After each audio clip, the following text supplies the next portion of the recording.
Chapter 649. Fort Bunyuo was like a guard standing alone on a lonely land, with lightning falling from the clouds outlining its edge. The veteran looked down at the approaching end of the battlefield, and in all directions, the human army retreated from the plains like a tide. The soldiers who had lost their ability to move could only wait for death in the pile of corpses, and the crimson fireworks in the sky were like the light in their eyes. In his enlarged and narrow field of vision, the sky and the earth were curved. The entire battlefield was a crisscrossed ruin. Broken weapons, armor, tattered flags, and the corpses of the guards were stacked together, forming a strange doomsday-like scene. Even the clouds had turned scarlet, and the lightning was like thorns that coiled around them, occasionally lighting up this world. It presented its most real and terrifying side to the eyes of the human coalition army. From the vicinity of Mideo village to the very edge of the forest, there were fleeing defenders everywhere. Against the gray background, the crowded heads were only the truest portrayal of this moment of defeat on the battlefield, or the last moment of despair. The female knight stood behind a parapet, observing the situation outside through the gap in the battlements. The demon's attack seemed to be launched from the horizon. The red fireball flew across the battlefield with a long tail of flame, illuminating the ugly creatures on the battlefield and illuminating her eyes at the same time. She laid her hand on the dark wall, which was covered with cracks and blood spreading in the ripples of the water. The corpses of the Royal Knight Academy students were neatly placed in a row, as if to maintain their greatest dignity, but in any case, only a lifeless shell was left. No one had ever experienced such a terrible war. The people on the battlefield, whether they were the sons of farmers, the sons of craftsmen, the descendants of nobles, or the extraordinary knight and missionaries, completed their equality in the face of death for the first time. There was no difference. Freya even heard someone sobbing in a low voice. It was the civilians hiding in the basement under the castle, including women and children. All the men who could fight had picked up their weapons. But unfortunately, determination could not change the situation of the war, and anyone could smell the scent of failure in the cold air. The building was about to collapse. The female knight clenched her fists so hard that her metal gauntlets were deformed. There was only one name in her heart, and she firmly believed that he would be able to lead everyone out of this hopeless situation. Back then, when they were escaping from Fortress Reden, the refugees had also lost hope, but he had still promised them a miracle. At that time, Brando was so confident that everyone was convinced, including her. "Can't you hold on a little longer?" "But Your Highness and the others are still ahead, aren't they?" Bessie's voice came from behind him. She cried out in grief and indignation. The Wongli Knight Regiment had paid a heavy price. Every one of them who was buried here was a familiar face from the past. They could accept the sacrifice, but they could not accept that all their previous efforts were meaningless. Compared to that, they would rather die here. To avoid tasting this suffocating despair. The princess was dead, and Erwin was on the verge of destruction. Everyone felt the sense of despair and helplessness in their hearts, as if their hopes and ideals had just been established, and they had to face the reality of being shattered. It was a feeling of disillusionment. The tears on Bessie's face were proof of this. She almost shouted to her commander, Maynard, as if to wake the female knight up. Her Highness was still in front, didn't she notice? The female knight's face was pale, and she turned her face away as if she had been stabbed. Beside her stood the commander of the White Lion Legion, Marquis Balta, who was covered in blood as if he had just returned from hell. Throughout the battlefield, Fort Bunyuo had formed a long and narrow protrusion. Like a sharp blade, the two armies guarding this place were undoubtedly the most dazzling presence on the battlefield today. The students of the Wongli Knight Academy and the young men from Tonajul were firm and honorable, and the White Lion Legion clung to their honor as soldiers.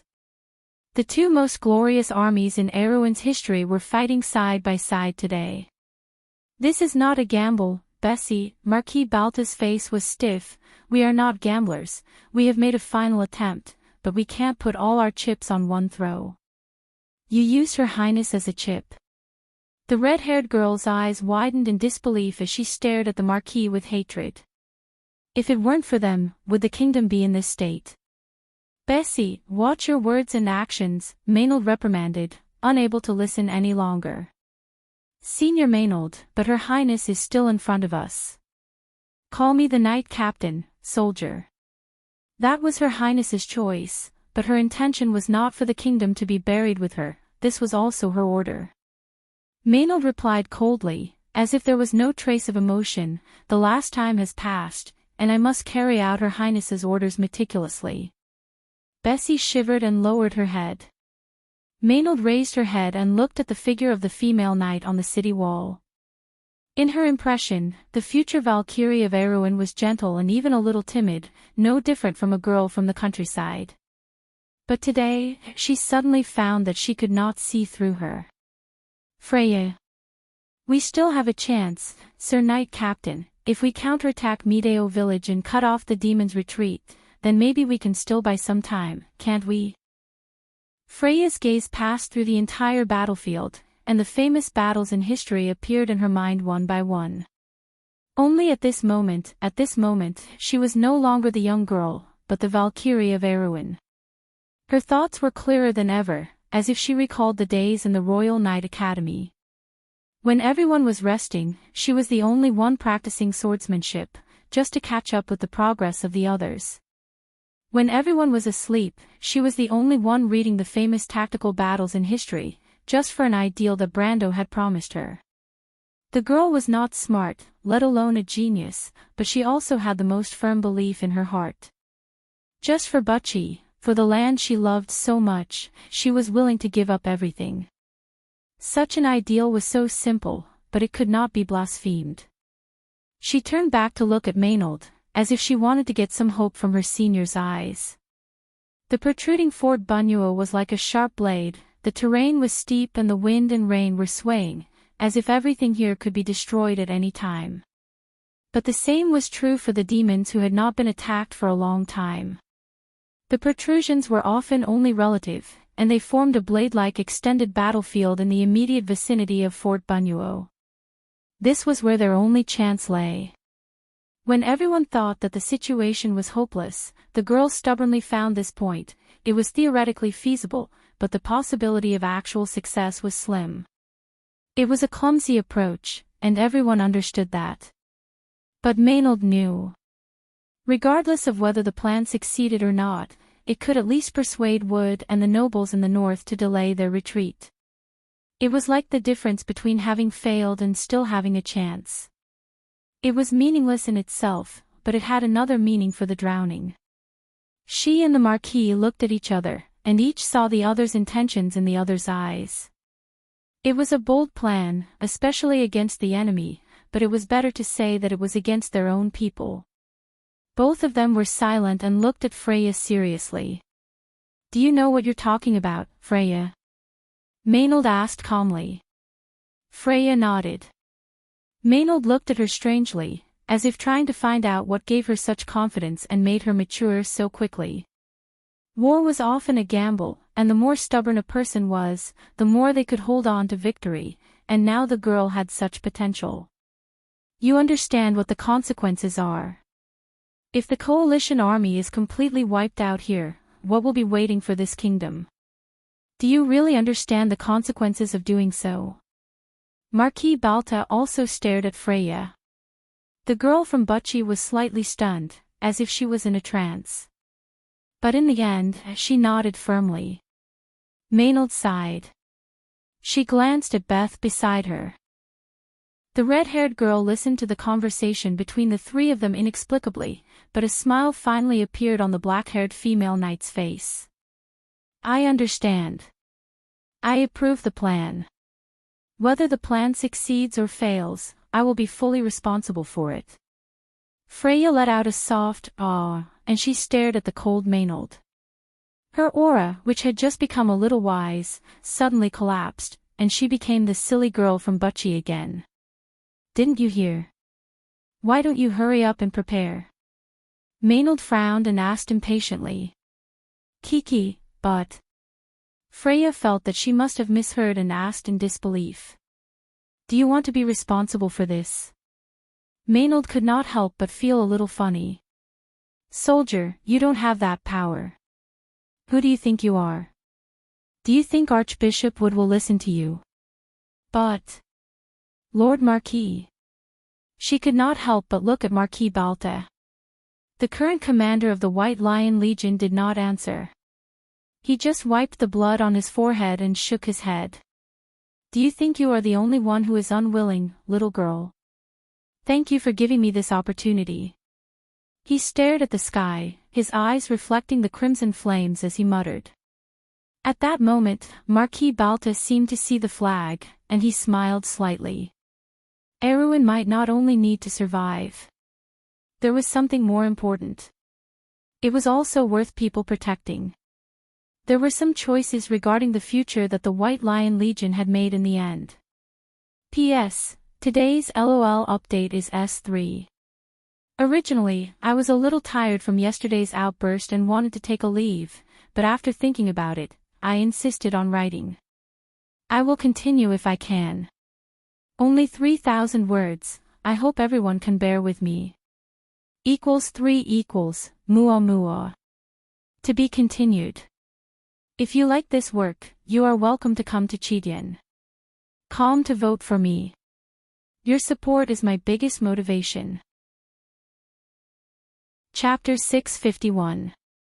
The final counterattack plan was quickly approved. Freya didn't know how Maynard and Balta convinced the nobles. Perhaps Archbishop Wood really thought this was an opportunity. In any case, she managed to temporarily stop the army from retreating. This was the last chance. In the next 20 minutes, it would determine whether the human coalition could win the right to confront the demons for the next hour. It sounded incredible, but here today, Erwin's hope was only this. The heavy rain was filled with a refreshing chill, as if a steel blade was stuck to it.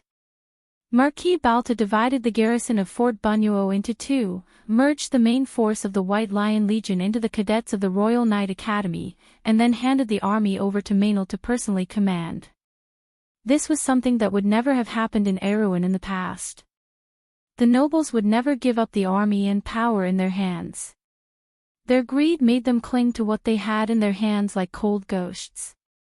But when Balta handed over the command, the head of the legion said to the female knight, I'm handing over the White Lion Legion to you, my lady. With a simple sentence, the female knight's cold face couldn't help but be moved. She thought for a moment before taking the White Lion Legion's flag without saying a word. The rain was heavy. Whether it was those who stayed behind or those who were about to rush to the front line, the future was equally bleak for them. But such a dangerous situation was not worth mentioning. The command sounded long and loud, and the city gates slowly opened. The battlefield of blood and fire seemed particularly real and close in Freya's eyes at that moment. The bright flames across the night seemed to draw the battlefield closer. The tremors caused by the explosion swept across the entire area from time to time. She saw the city gate creaking and shaking with her own eyes. Senior Maynard was riding a warhorse not far in front of her, only a step ahead of her. There were a few familiar faces in the team on the side. Owen, Beth, and the future Erwin's three aces, Carlo and Enrique. The older Carglass was leading his White Lion Legion. The grey troops filed out, and the demons soon discovered the movements of the humans. An army of hellhounds appeared on the battlefield. But Freya looked into the distance, and there were traces of brute devils in the sky again. The demons seemed to be coming for Fort Bunyuo. Just as they had expected, they wanted to take advantage of the opportunity when the humans were dividing their forces to attack the extension point on the battlefield. Everyone held their breaths. Maynard stopped the horses for the last time before ordering the army to depart. The cold female knight took one last look at Fort Bunyuo. A flag on the low walls of the Fort Bunyuo stood out in the heavy rain. Erwin's new moon seemed to have just risen. Her usually indifferent expression couldn't help but soften. Senior sister. Freya noticed the female knight's abnormal behavior. Maynard glanced at her and didn't correct her. Freya, someone is demonstrating to us. Ha! Get someone to raise the flag of the White Lion and I'll show him. 700 years ago, the White Lion Legion defeated the last army of the Cruise people here with the help of the Mountain people. Today, 700 years later, we can do the same. Maynard replied coldly. When Marquis Balta saw the familiar flag fluttering in the rain, even though he had been in the army for nearly 50 years, his eyes couldn't help but heat up. He suddenly remembered the first time under this flag, when the old Legion commander personally taught him the glory of the White Lion. The glory of the past was so dim at this moment, but it still shone slightly. It was like a spark bursting from the residual heat under the ashes. The Marquis stood in the rain and thought a lot at that moment. The first time he put on the armor of the White Lion, the first night duel, the first time he rode on a horse, the first time he breathed in the cold air of the battlefield into his lungs, and the various conspiracies and struggles that followed. But every subsequent victory couldn't compare to the pure pleasure of defeating the enemy on the battlefield for the first time. For the first time in nearly 2 centuries, the White Lion Legion was not proud of victory, but of protecting something, as if returning to its original purpose. He smelled the slight smell of blood mixed with the smell of earth and the wind on the battlefield in front of Bunyuo, as if he had returned to the magnificent battlefield, facing the army of the Holy Cathedral of Wind. At that time, the Sword Saint was still there, Lighter was still in command of the White Lion Legion, and he was just a little knight. But everything had changed. Whether it was the flag fluttering on the battlefield, the coat of arms of the knight, or the faces around him, everything had become different. Legion Commander, the demons have begun to attack.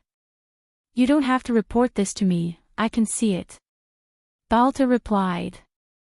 The demons on the field were like a red tide, and as far as the eye could see, they were densely packed with those ugly creatures. After the last attack, Fort Bunyuo had a few minutes of respite, but now the demons had discovered the humans' intentions and were ready to take this opportunity to pull out the spike that had pierced their throats in one fell swoop.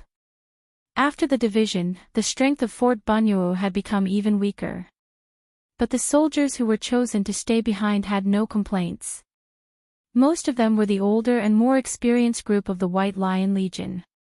These people gathered on the city wall with a generous heart, and their silver-gray armor formed a thin human wall. Troglodyte slave soldiers detected, expected to enter range in 1 minute. Pay attention to the brute demons in the air, lift the rainproof cloth on the ballista, the city wall is in position, block the gap. The commands were passed down one by one, and the messengers roared at the top of their lungs, as if they were using all their strength to shout out the last trace of courage. A wave of arrows swept over Freya's head, and she and everyone around her couldn't help but shrink their necks. There was a road for carriage traffic near Fort Bunyuo leading to Mideo, but that road had long been blown up by the demon spells, and the soldiers had to move along the riverbed of a stream. After crossing the bottom of a stone bridge, the walls of Mideo village appeared in sight. Behind them, traces of cave lizard archers could be seen. It was an underground creature that looked a bit like the lizard men on the surface. However, they had brownish-yellow skin and pale eyes, and were more adapted to fighting in the dark. But there were more imps, and Freya could see their disgusting crimson skin at this distance. Knight Captain, there's a group of hellhounds behind us. Someone shouted in the wind and rain. Don't worry about them, tell me, is the flag still there? Someone looked back in the direction of Fort Bunyuo. Knight Captain, the flag is still there. That's good, let's move on. Another wave of arrows rained down, and the row of White Lion Legion soldiers in front fell to the ground. Then 3 ballistae whistled through the crowd, one of which flew past Freya and hit Bess behind her. The straightforward girl screamed as she was dragged out of the horse and disappeared into the darkness in a flash. Bess! Freya let out a miserable cry. But Maynard shouted coldly, don't worry about her, any of us could die here. Keep moving forward with the will of the dead, everyone, don't look back. The White Lion Legion's flag was passing through the battlefield. Marquis Balto was covered in blood as he watched the sacred white lion become smaller and smaller in the rainy night. An old man in the White Lion Legion once told him that the white lion had a soul. Back then, it had promised King Eric to turn into a heroic spirit to protect the White Lion Legion. Therefore, the soul of the Legion was entrusted to this lion. Of course, this was just a legend. Marquis Balto never believed such a ridiculous rumor, but he had to admit that such a soul did exist in the White Lion Legion. But it was not entrusted to the lion, but to everyone in the Legion. The cavemen had been repelled, leaving corpses between the broken walls. They were originally cannon fodder, but it was a pity that many of the White Lion Legion would forever be buried in this wave of attack. The soldiers on the city wall watched as the cavemen flooded the ruins like a receding tide, but many huge figures appeared behind them. Hellhounds and brute devils appeared on the battlefield. The second wave of attack came in the blink of an eye. Be careful of the sky. Martha above, there's no end to this. Someone looked at the ugly creatures in the darkness and could not help but mutter, do you think the nobles behind will come to support us? You're daydreaming. A burst of low laughter filled the city wall. In the midst of this laughter, Marquis Balto wiped his face and turned back to ask, where are we now? It seems that we have reached the predetermined attack location, my lord. 10 minutes left. Balto nodded. What answer could they give in 10 minutes? Perhaps no one on the entire battlefield could give a clear answer. Hundreds of cave lizard archers were skillfully shooting on the temporary wall of Medeo village. An orange light shrouded their heads, providing both magical protection and preventing the rain from dampening the longbows. To be honest, this was a little redundant in Maynard's eyes. They had no long-range attack ability at all. The humans had run out of ammunition and food, and their high-level combat power had been wiped out. Greysword Saint Mephistopheles and the powerful vampire under that guy had lured the Demon King away from the battlefield, but the remaining Holy Cathedral Knight of the Holy Cathedral of Fire was getting fewer and fewer. Master Fleetwood was in the sky restricting the demon's air force, but his ability to delay was significantly weakened. More and more brute devils were liberated and joined the battlefield. Maynard took out her pocket watch and glanced at it. The siege ladder had been set up. In front, the soldiers of the White Lion Legion in silver-gray armor took the lead in attacking. They climbed up the siege ladder and attacked the temporary wall, but the attack in front had been blocked twice. There were torrents behind the wall, and there were quite a few of them. The human soldiers were just sending themselves to their deaths. She soon realized this. There was not much time left. When the soldiers of the White Lion Legion were blocked for the third time, Maynard drew her sword. She glanced back and saw that Erwin's flag was still on the wall of Fort Bunuo. But perhaps only Lady Martha knew how long it could last. Freya, come with me. This time I will personally lead the charge. If we don't succeed, let us die on the way. Lord Knight Captain, we don't have time anymore. P.S. I fell asleep on the table while typing yesterday, so I made up today. I was wrong. There are 2 chapters in total and 1 more to follow. To be continued. If you like this work, you are welcome to come to Cheedian.com to vote for me. Your support is my biggest motivation. Chapter 652. On the battlefield, the battle flag of the White Lion Legion began to move slowly again. Maynard was at the forefront. The female knight held the battle flag in one hand and a long sword in the other. She was like the initiator of the entire White Lion Legion's attack. The imps fought with her for only a moment before they were cut down by her sword. It was the first time Freya had seen such ruthless swordsmanship. She couldn't help but be surprised because the swordsmanship was so similar to Brando's. At that moment, Maynard felt like she was the incarnation of the White Lion, baring her fangs and claws, tearing apart all her enemies and leading everyone forward. Behind her, the soldiers of the White Lion Legion and the students of the Royal Knight Academy erupted with their greatest potential at this moment. The attack finally became successful. They broke through the wall like a hot knife through butter. Torrens. There were heart-wrenching cries. Freya also saw it. She flipped over the wall and saw that there was another wall behind it. Behind it were densely packed torrents with giant axes.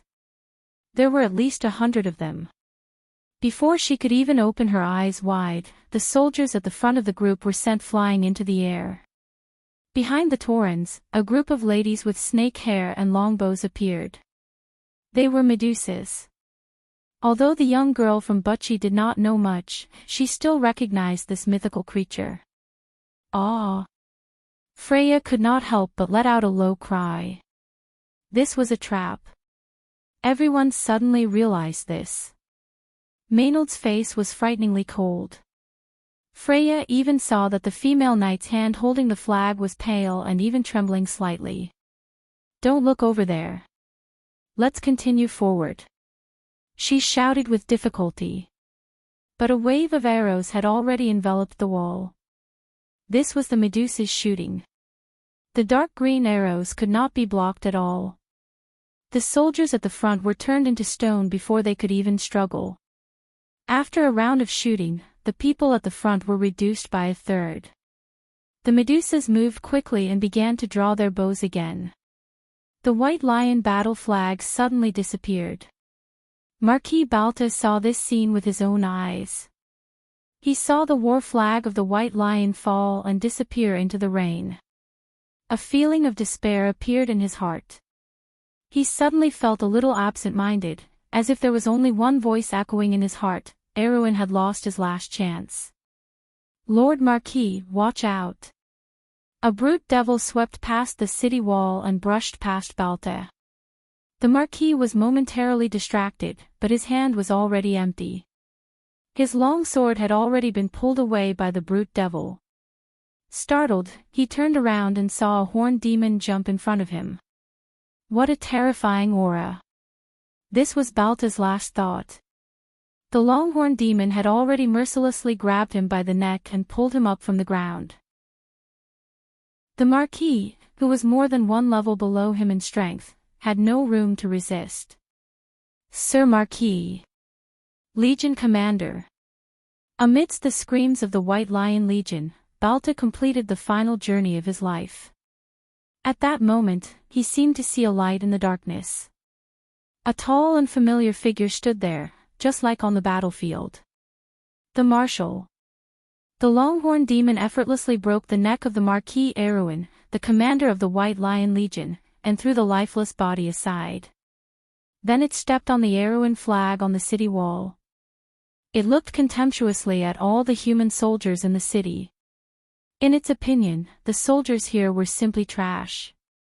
Even the worst creatures in hell were stronger than them. If it weren't for the fact that the portal couldn't transfer more high-end troops for a while, this place would have been destroyed 10 times over. It was really tired of dealing with these bugs. But in any case, this damn Acropolis was finally taken down. Acropolis Bunuo had fallen. In the crystal ball, Wood saw the flag disappear in the rain. He finally realized the fate of defeat. Erwin would be destroyed because of this, and his path would end here. No one knew better than him what this incident meant to the Holy Cathedral of Fire. He could almost imagine that he would lose everything in the past. But more importantly, the Holy Cathedral of Fire would be humiliated because of this. The old man couldn't help but cover his face and sigh deeply. Everything was his fault. Let's get ready to retreat. I believe they will regret it if we go against the wishes of those nobles.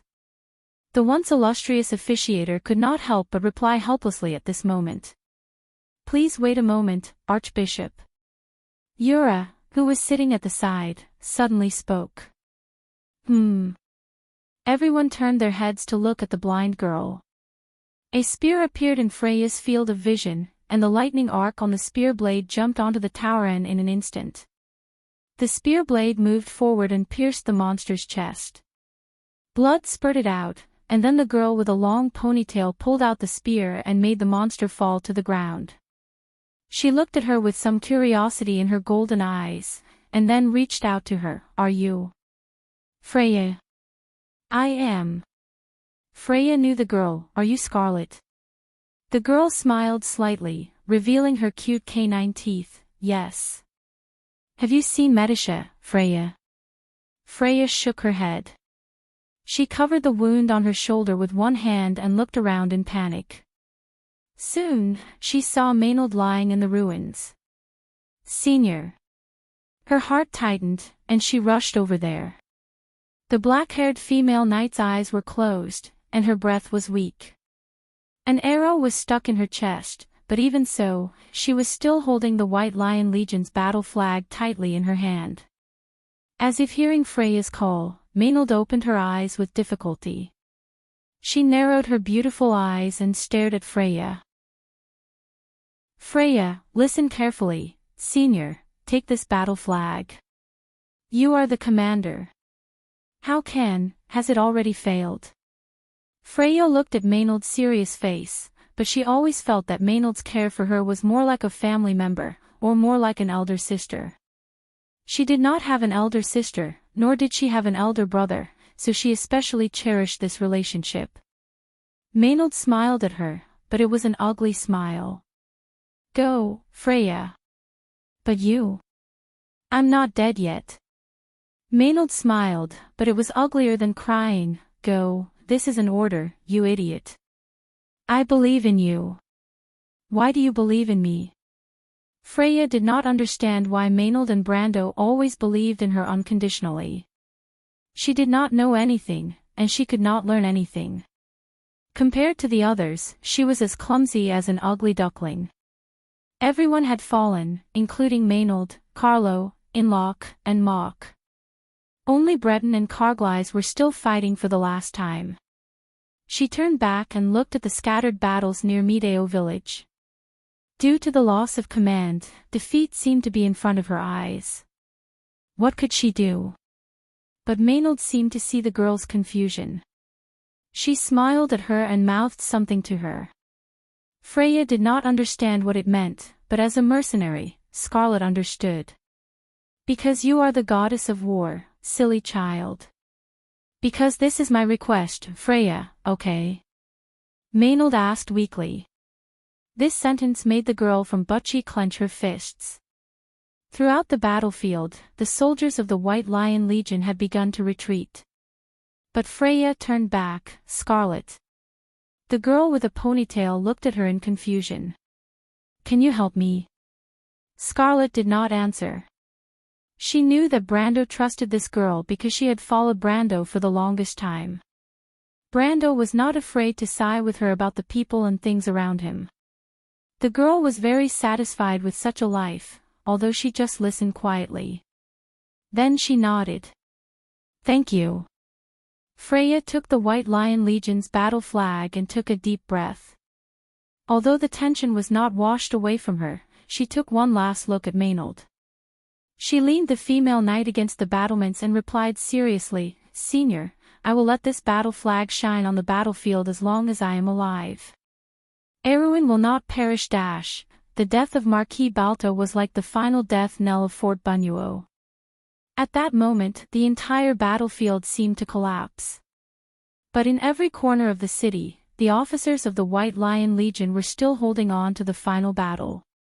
Owen, do you still remember the book called Summer of the Wisteria? The young officer of the White Lion Legion in silver-gray armor stood in the heavy rain, as if he had not recovered from his failure. Marquis Balto was dead, and the White Lion Legion seemed to have come to an end after a series of failures. Countless demons rushed to the top of the city, bringing with them an aura of despair. We failed, Charlotte, don't talk about your book. Yes, I think so too, Owen. So order the soldiers to open the south gate of the Acropolis and let's retreat from there. Owen suddenly turned his head and stared at his companion with bloodshot eyes. You're crazy. He gritted his teeth and shouted, we must not retreat, our teammates are still in front. Charlotte smiled. Then remember to buy that book for me, the one with the golden edge on the cover, the collector's edition published in the year of the crescent moon, you know. What are you talking about? Go and pick up the flag, Owen. A few minutes later, the south gate of Fort Bunyuo opened. The remaining soldiers of the White Lion Legion in the city began to retreat. The commander of the demons, the Longhorn Demon, immediately noticed this. Of course, it could not tolerate these humans who had caused so much trouble for it to retreat. It let out a trombone, and the demon army immediately rushed to the south gate. It personally led the team, ready to crush the bugs. But it rushed down the city wall, bypassed several alleys, and came to the only square in the city. Here, it saw humans on standby, not only the guards of the White Lion Legion, but also men in ragged clothes and even children. The Longhorn Demon suddenly realized that something was wrong. Sherlock stood in the crowd and raised the long sword in his hand contemptuously. I know you're listening, fire at me, Victory. Fire at me, Victory. The voice coming from the magic crystal seemed a little distorted, but it still did not hide the firmness in it. The mage who gave the order was silent for a moment before turning back to look at the count behind him. Count Janalesu, who was wearing a long overcoat and looking pale and tired, closed his eyes. He rubbed his forehead as if he had made a great decision before replying, the commander of the demons is there. Fire at him. But my lord. I'll take all responsibility, the count replied indifferently. If someone dared to give up their life, then why wouldn't he dare to give up his reputation? The earth trembled, and the dazzling golden light had connected in Fort Bunyuo, like a sea of fire. Owen watched this scene with his eyes wide open, watching the lower-level demons who had lost their command flee in the fire, watching his colleagues turn to ashes in the explosion, and tears had already welled up in his eyes. He straightened the body of Marquis Balta, then raised the tattered flag of Erewhon high. That action seemed incomparably sacred. 2 flags reappeared on the battlefield. It was a glimmer of hope exchanged with the blood of countless people. It was like a shining belief, and everyone couldn't help but feel their blood boil. Even on Victory, Erewhon's navy officers couldn't help but close their eyes. Archbishop would watch this scene in silence. Although Yura couldn't see it, the thunderous cheers outside had already reached her ears. She wasn't from Erewhon, but a smile still appeared on her face. Come on, Erewhon. But on the battlefield of Mideo village, Carglass, who was attacking, suddenly stopped in his tracks. What's going on? He and all the young people from Tonajul felt strange. Not only them, but the entire White Lion Legion felt this throbbing in their hearts. In front of them were the unstoppable Taurens. The White Lion Legion was retreating. Under the double attack of the Medusas and the cave lizard men archers, they had already lost most of their previous gains. Everything was about to come to naught. But a flag caught their eyes. The flag didn't seem to be woven from cloth, but made of gold. The flag fluttered in the heavy rain, and the white lion on it came to life. It was Freya. The female knight held the flag in one hand and the sacred sword of the Lionheart in the other. She crossed everyone and faced the terrible monsters from Georgandy Ridge. At that moment, Scarlet was beside her, and the White Lion Legion was behind her. His left hand was a mountain man, and his right hand was a white lion. When he moved forward, he was unstoppable. At that moment, history seemed to have been rewritten. The scene from 7 centuries ago reappeared 7 centuries later. But their enemies had changed from crews to demons. The subtle coincidence of history seemed to cause the air to tremble slightly. Everyone felt the throbbing of fate. Freya raised her sword. White Lion Legion, listen to my command. Attack! Even if we die, we will die on the path of attack. Perhaps one day, the White Lion Legion will rise from the ashes and not be extinguished forever. The female knight's voice clearly pierced through the rain. Her promise was like an oath, just like the rule that King Eric had set before the Lionheart sword. At that moment, a miracle happened. The students of the Wangli Knight Academy were surprised to see the armor of the White Lion Legion light up slightly. Then, a layer of faint golden light seemed to descend from the sky and surrounded every soldier of the White Lion Legion, forming a golden mark. If Brando were here, he would probably recognize that this was the final mark on the White Lion Legion's armor. It was also the source of the legendary ability of the White Lion Legion that he and Bosley could not figure out. The mark of the lion gave the wearer a heroic effect. The wearer of the mark of the Lion Legion would never fear, and their morale would always be high.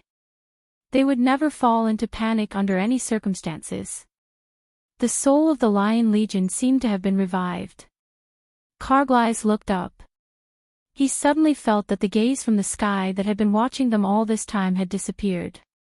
It was as if the ancient king had left, but Erwin had found a new successor. The remaining soldiers of the White Lion Legion roared and attacked the enemy that was several times their number. At this moment, fear and hesitation were no longer obstacles in their hearts, but the motivation to overcome them and move forward.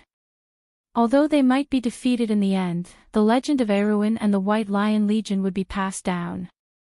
It would never be erased. It was a pity that the Taurens from Jorgandi Ridge could not think. Otherwise, they would tremble at the thought of facing an army that had abandoned everything. But in the face of these indomitable humans, the only thing they could do was raise their giant axes. Perhaps they didn't quite understand why these humans could accept it so calmly even though it was clearly a failure. To the creatures from the dark underground, survival was the only glory they had. Behind the Taurens, the Medusas also raised their bows. The two armies clashed against each other. Courage, glory, and the desire to survive were all mixed together at this moment, and they were no longer separated. The humans had sacrificed a great deal to achieve a temporary stalemate with the Taurens, but the price was a heart-wrenching loss. Freya rushed to the front, her sword so firm that it seemed like it could cut through all obstacles. Scarlet looked at the back of the knight with some admiration, but it was not her courage that moved her, but her unyielding faith. It was the first time she knew someone could be so determined to fight alone without relying on others. It was a temperament that made her admire him. She used to think that only the Lord had such an aura. But it turned out that a girl could also do it. Freya's back was like a deep memory at that moment. It was just a moment, but it was deeply imprinted in her heart. She was suddenly a little willing to hold the sword for her, opening up a path for her by her side. Can we win? I'm afraid not. Wood, the cunning fox Makarov, and Oberway had a short conversation. The Archbishop of Cruz stood up, and the attendant immediately put on a robe for him. Archbishop. The people of Erwin are fighting for their fate. To be frank, I have to gamble for my fate and faith. Wood sighed and replied, just watching from here makes me feel ashamed. It also brings shame to the Flame King. But my lord, the devil should have a trump card.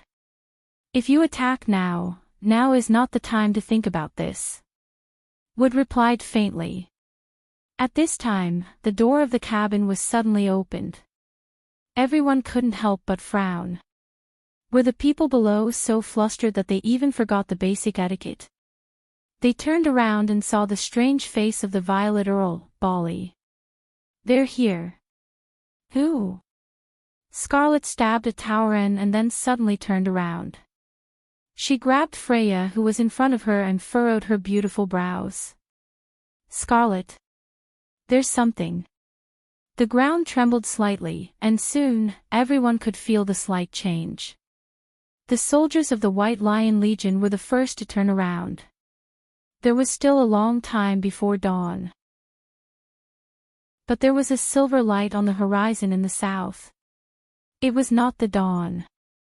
Instead, it was an undulating silver armor that formed a continuous line. Countless cavalrymen were galloping on the hills. They held their flags high, whistled like the ocean, and sang the hymn from the era of the War of the Holy Saints. Cavalry. Where are these cavalry from? There is such an army in the south. Freya furrowed her brows slightly. She saw a flag leading the army forward, singing songs she had never heard before, as if it was an army from a mythical tale. The horn sounds again, may the races still remember the sacred covenant. The wings of darkness cover the sky, but the silver dawn still rises. The ancient oath echoes in the earth, the armor is new, and the sword is still humming. The holy saints have come, and the fire of war is ignited again. On the flag, a pure silver sacred lily emblem shone almost dazzlingly. The Silver Elves. Once again, they were back on this land. P.S. The third volume ends here. It suddenly feels so long. To be continued. If you like this work, you are welcome to come to Cheetian.com to vote for me. Your support is my biggest motivation. Chapter 653. A snow-white warhorse carrying a messenger was galloping through the rebuilt port of Ampere-Seal. It passed near the war memorial that was being built in the White Square, causing quite a commotion. White pigeons flew up from the square, and the workers by the scaffolding could not help but look back in surprise. The monks in robes by the fountain stopped to watch, and the messenger's ribbon embroidered with the crescent moon emblem shone slightly in the sun. It was a royal messenger. This was the first time in half a month. Something big had happened, and everyone was suspicious. But only those who were in the know understood what had happened. That person had woken up. The chaos in the port for half a month had finally come to an end. Really? Her Royal Highness, who was talking to the maid, also turned her head. She looked at the attendant who had sent the message, and her beautiful silver eyes revealed an uncontrollable surprise. Wait, I'm going to see him. Your Royal Highness, please tidy up your appearance first. The maid at the side immediately reminded her. No need. Griffin did not look back. She had already lifted her skirt and hurried out. Timmy's, help me prepare the carriage. As if in the darkness, Brando felt like he had experienced a long dream. Everything in the dream was both real and blurry. He remembered the sawmill where he practiced swordsmanship when he was a child, but there were many people he knew and did not know in the sawmill. His grandfather taught him swordsmanship under everyone's gaze. After a while, there was a scene of tall buildings and endless traffic. His senior was wearing a gray trench coat and a thick scarf. She was reading something in a bookstore on the other side of the crosswalk. He desperately called her name, but she did not seem to hear him. He rushed across the road, but the scene changed again. Everything went dark, turning into a tranquil lake shore. A tall tower stood by the lake, and a black moon was reflected in the water. Bits of starlight floated in the sky. This grotesque dream seemed to be hinting at something. Brando waded alone towards the tower. He saw the shadow of a wolf walking through the forest, and it made him shudder. Suddenly, the whole world shook again, as if the dream had been pulled out of his mind, and the scenery began to collapse. The binding light broke through the darkness, and then his eyelids moved. His eyeballs could feel the faint light outside through the capillaries under his eyelids. At that moment, his 5 senses that had been silent for a long time seemed to be working again. He first heard the chirping of birds, as if it was a pleasant morning. However, he lay on the warm bed and pondered for a moment before he remembered everything that had happened. His memories were like fragmented fragments that gathered in his mind, forming a complete line. He opened his eyes. The light behind the gauze curtain made him immediately squinted. Then, he saw Romaine sleeping soundly beside him. Half of the merchant girl's body was on top of him, her small face pressed against his chest. Her mouth was open, and her saliva formed a silver line on the blanket. Brendel finally calmed down when he saw this. He was still alive. But where was this place? What was the result? What about the princess? He soon found himself lying on a soft bed. The bed was like a work of art. The pillars covered in gold leaf supported an almost unimaginably luxurious vault, and countless gauze hung down from all sides. This scene immediately made him associate the word palace in his mind. He looked up and immediately saw Amandina looking at him nervously. Amandina was a little embarrassed. In her opinion, the fiancé of the Lord was not very elegant, but she could not persuade the Roman to leave Brando. The merchant girl hugged Brando tightly, as if she was holding a treasure. She could only sigh, "My lord. You're finally awake." She did not say the second half of the sentence, but Brando could see the joy and relief in her eyes. He knew very well why Amandina sighed, and he could only helplessly accept the merchant girl's behavior. He nodded gently to Amandina, and his eyes saw Medisha behind her. The silver fairy princess was accompanied by two handsome and clean elven warriors with long hair draped over their shoulders. The silver elves really came, Brando thought in his heart. "My lord. My lord. My lord." As soon as Medisha opened her mouth, everyone followed. Mephistopheles looked like they were about to cry. If it wasn't for Enrich's fierce glare, the Shire and Carglass would have given him a thumbs up. Finally, Brando saw Scarlet sitting on the sofa behind everyone. The seemingly introverted girl only glanced at him from afar, and then heaved a sigh of relief. What was the result of the battle? Where is the princess? Although everyone was here, it seemed that the result was obvious at a glance. But Brando was still worried and asked again. An old but bright voice answered for Amandina, because of the noble actions of a brave young man, Ampere Seal, no, the whole of Erewhon was saved. Don't worry, my friend. This unexpected voice made Brando turn his head. Only then did he realize that there was a silver-haired, silver-browed old man in a white robe sitting by the window. Who else could it be other than the master of the Silver Fortress, Tumen? "Master Tumen, you're here too." This time, Brando was really surprised. The Silver Elves came because of his request, but Tumen was an unexpected guest. But he actually already knew why the other party was here. Sure enough, Tumen smiled and replied, "It's an invitation from an old friend. No matter what, there's a demon here, so I should come back. It seems that I have to apologize to you about Wood. I forgot that guy is so stubborn." Brando was silent. He was not blaming Wood, but thinking that the nobles were also so stubborn. If there was a little room for negotiation, it would not have gotten into the situation that day. Countless lives and blood were paid for this indifference. Tumen continued, "As you know, the Archbishop himself is very regretful. In fact, he has given up the Archbishop and all his duties in the Holy Cathedral, and is willing to use the rest of his life to atone for this." Oh. Brando was slightly startled. In order to save the reputation of the Holy Cathedral of Fire to the greatest extent, Wood had actually gone to this step. People of their status generally would not make an oath casually, and once they made an oath, it would not be easy to change it. Wood had cut off his own path of retreat and gave up the opportunity to be promoted to the core of the Holy Cathedral. Originally, the threshold was only one step away from him. Although he felt that this old man was a little superfluous, Brando still regained some respect for the Archbishop. If a person had such principles and pursuits, at least he would not be a shameless person. Everything before could only be attributed to the different pursuits of each person. Brando sighed and asked. "So, the Archbishop intends to stay in Erewhon?" Tumen looked at him approvingly. "My old friend originally wanted to live in seclusion in Erewhon and be a district priest to see if he could contribute a little to the reconstruction of Ampere Seal. But the Holy Cathedral has arranged another position for him."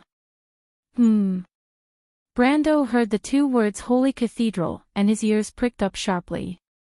"My lord, the Holy Cathedral of Fire has asked Archbishop Wood to be the liaison between the princess and the northern nobles, and Archbishop Wood has accepted it." Amandina replied. "Liaison."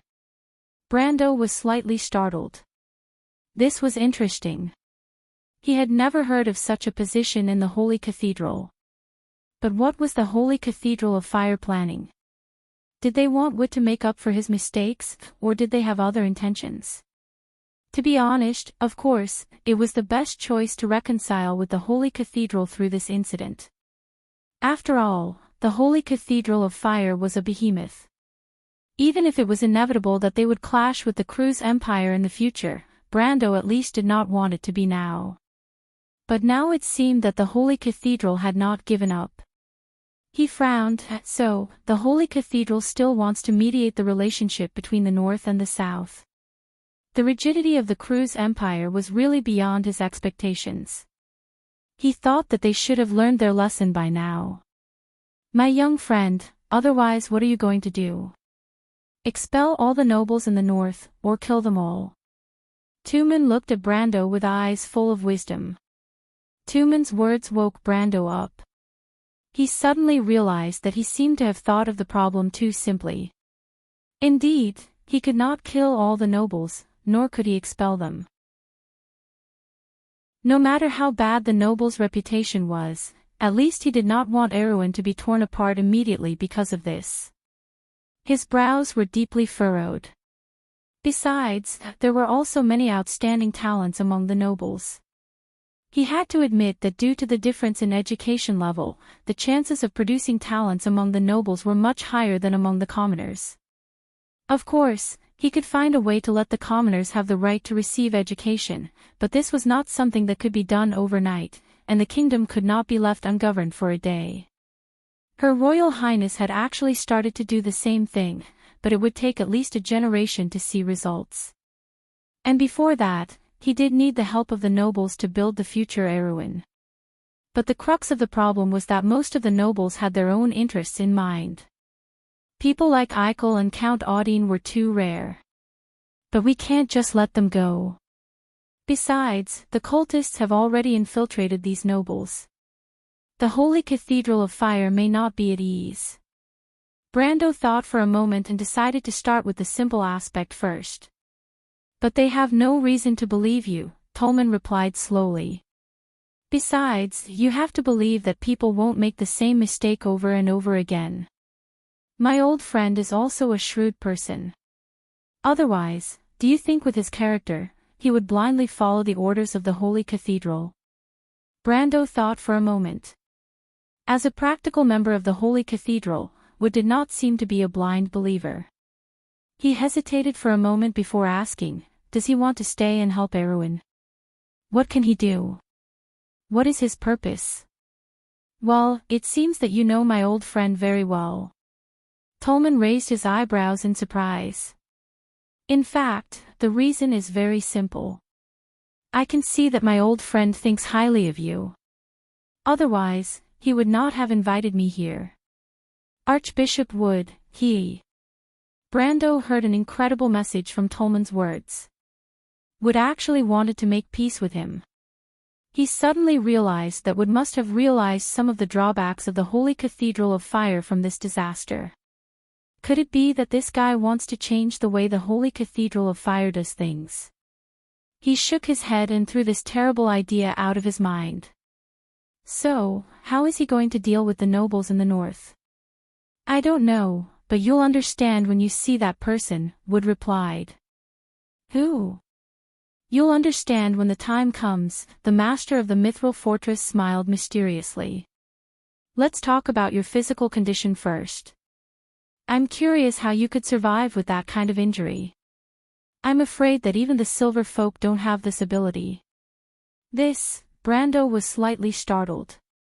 He suddenly remembered that he seemed to have fought with the Titan that day. At that time, his HP had dropped to less than a few thousand.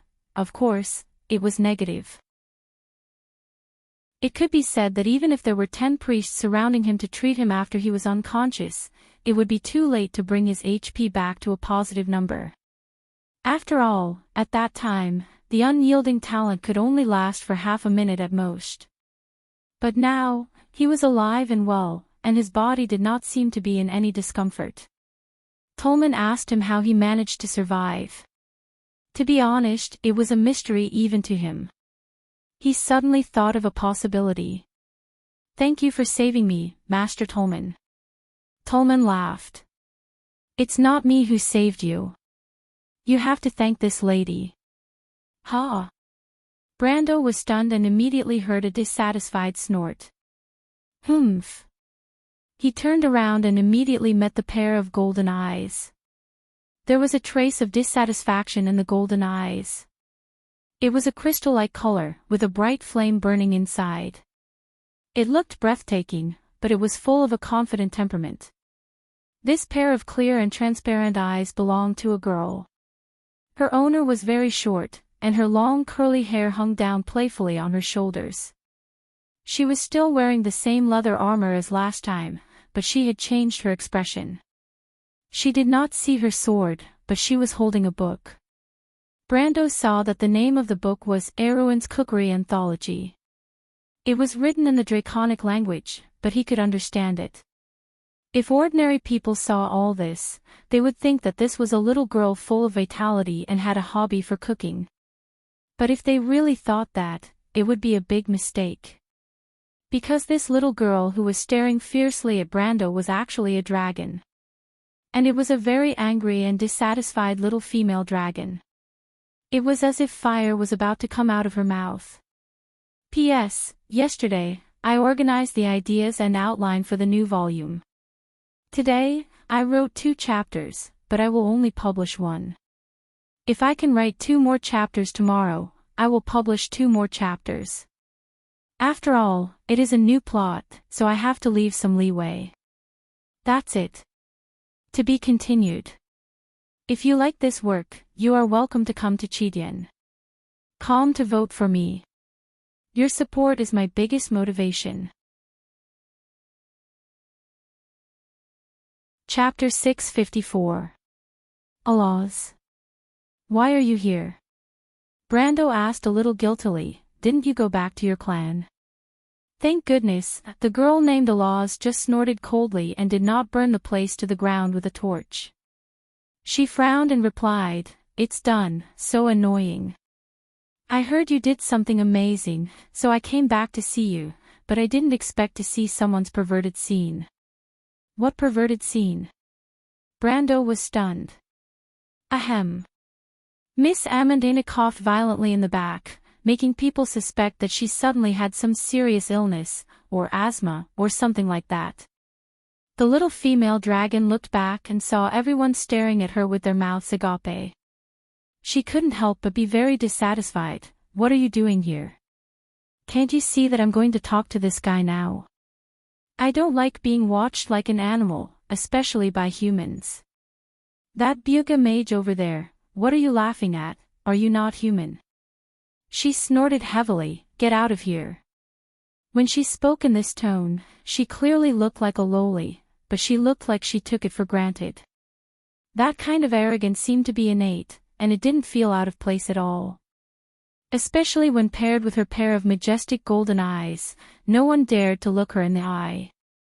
The golden bloodline was like a natural king, and such a knight naturally flowed out from her, more natural than a secular king. When did you get this habit? Brando was slightly startled. He remembered that this little female dragon did not have so many problems when they were in the forest. But his idiotic question was only met with a vicious glare. Then I'll leave this place to you, my lord. Miss Amandina looked at her lord with some sympathy, and could not help but shake her head, and was the first to leave with the others. After that, it was Tolman's turn. The great scholar had a strange smile on his face and was not offended by the little female dragon's arrogance. It was probably because it was not the first time a silver person had dealt with a gold person. Only he could stand it. Finally, the 2 silver elves and Medisha bowed respectfully to Alas before leaving the room. Soon, only Brando and the little female dragon were left in the room. Of course, there was also the sleeping Roman. The little female dragon poked Romaine's soft cheeks with her finger, trying to wake her up, but she was quickly defeated. Woo-woo, Brando, take your paws away. Let me sleep for a while. Roman mumbled vaguely in his dream, and brushed Alas's hand away like she was brushing off a mosquito.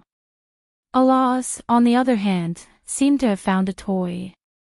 She poked the Roman's face and said, "Your fiancée is really fun to play with. Let her stay here." "Don't treat others as toys without permission," Brando replied snappily, although Alas was also a female, oh no, a female dragon. But he was jealous too. The little Roman's face belonged to him alone. "I didn't expect you to be so protective. He's just a pervert." The little female dragon simply let go of the Roman and sat down beside Brando. She casually picked up a grape from the crystal plate at the side, carefully peeled it, and then threw it into Brando's mouth. "Is it good? Since when did I have this title?" Brando chewed and stared at the little female dragon suspiciously. She was unaccountably solicitous, which gave him a very bad feeling. Although Alas was unlikely to have anything to ask of him, he always felt that this was the calm before the storm. Did he offend this guy in some way? He wondered in his heart. Naked in front of the opposite sex, in the eyes of you humans, is considered a pervert, right? The little female dragon replied matter-of-factly. F***ck. Brando almost spat out a mouthful of blood. He immediately thought of what the little female dragon was talking about, and hurriedly looked at the equipment panel, only to see that the elemental bracelet, flame ring, snake ring, flame star, flesh greaves, and all the amulets except the tears of Lich all had an additional tag behind them, completely damaged, unable to repair. The rest of the other gold-tier equipment were also in the damaged, can be repaired status. Of all the items, only the magic breaker all, Halran Gaia, and the dimensional cave were unscathed. At that moment, Brando understood what had happened. He had withstood the Titan's attack, but unfortunately, the other equipment had been annihilated. The loss was so heavy that he could not bear to look at it directly. If the cultists did not give him enough compensation, this time it would be a huge loss. All the best equipment on him was destroyed. His equipment was almost the best equipment that he could get in the first chapter, and a few of them could even be said to be the super version. Some of the materials in his backpack and the rock core necklace had been turned to dust before he even used them once. Brando wanted to cry, but no tears came out. Fortunately, the 5-headed snake lizard egg and the order stone that could upgrade his territory were left in Valhalla, or else he would have really died. However, even these magical equipment could not be spared, and he did not expect his clothes to be intact under such intense lightning. Brando could not help but ask meekly. "Who was the first to come to my side?" "Of course it was me." "You didn't see anything, right?" "Not much." The little female dragon smiled sweetly with evil intentions. "Apart from a certain someone's entire body that was burnt black, and his eyebrows and hair were all burned away, how laughable." "Oh right, apart from a certain someone's disgusting thing." Brando was so ashamed that he wanted to find a hole to hide in. Don't you know how to avoid it? It's obviously a girl." "Avoid it? Now a certain someone is going to report to the kingdom of the dead. You're obviously weak as hell, yet you still don't know what's good for you," Alas said sarcastically. "Also, would you avoid a bald monkey?" "How can that be compared? I'm a human." "In my opinion, there's no difference," the little female dragon replied matter-of-factly. Brando then remembered that the other party was a dragon, and could not help but feel a little hurt. Speaking of which, it seemed that the gold folk looked at the iron folk much more superior than humans looked at monkeys. So, Alas' words were actually giving him face. Of course, Brando did not want this kind of face. But what made him a little uneasy was that the little female dragon said that his hair and eyebrows were all burned away, he would not become bald, right? Although he did not care much about his image, that was a little too outrageous. Unexpectedly, the little female dragon seemed to have seen through his thoughts, and snorted. "Don't worry, I've already brought it back for you. I don't want to have a pervert as a toy, I'm not that Vizia." Brando did not know who Vizia was, but she must be a hardcore person. Hearing that he did not become a skinhead, Brando finally breathed a sigh of relief.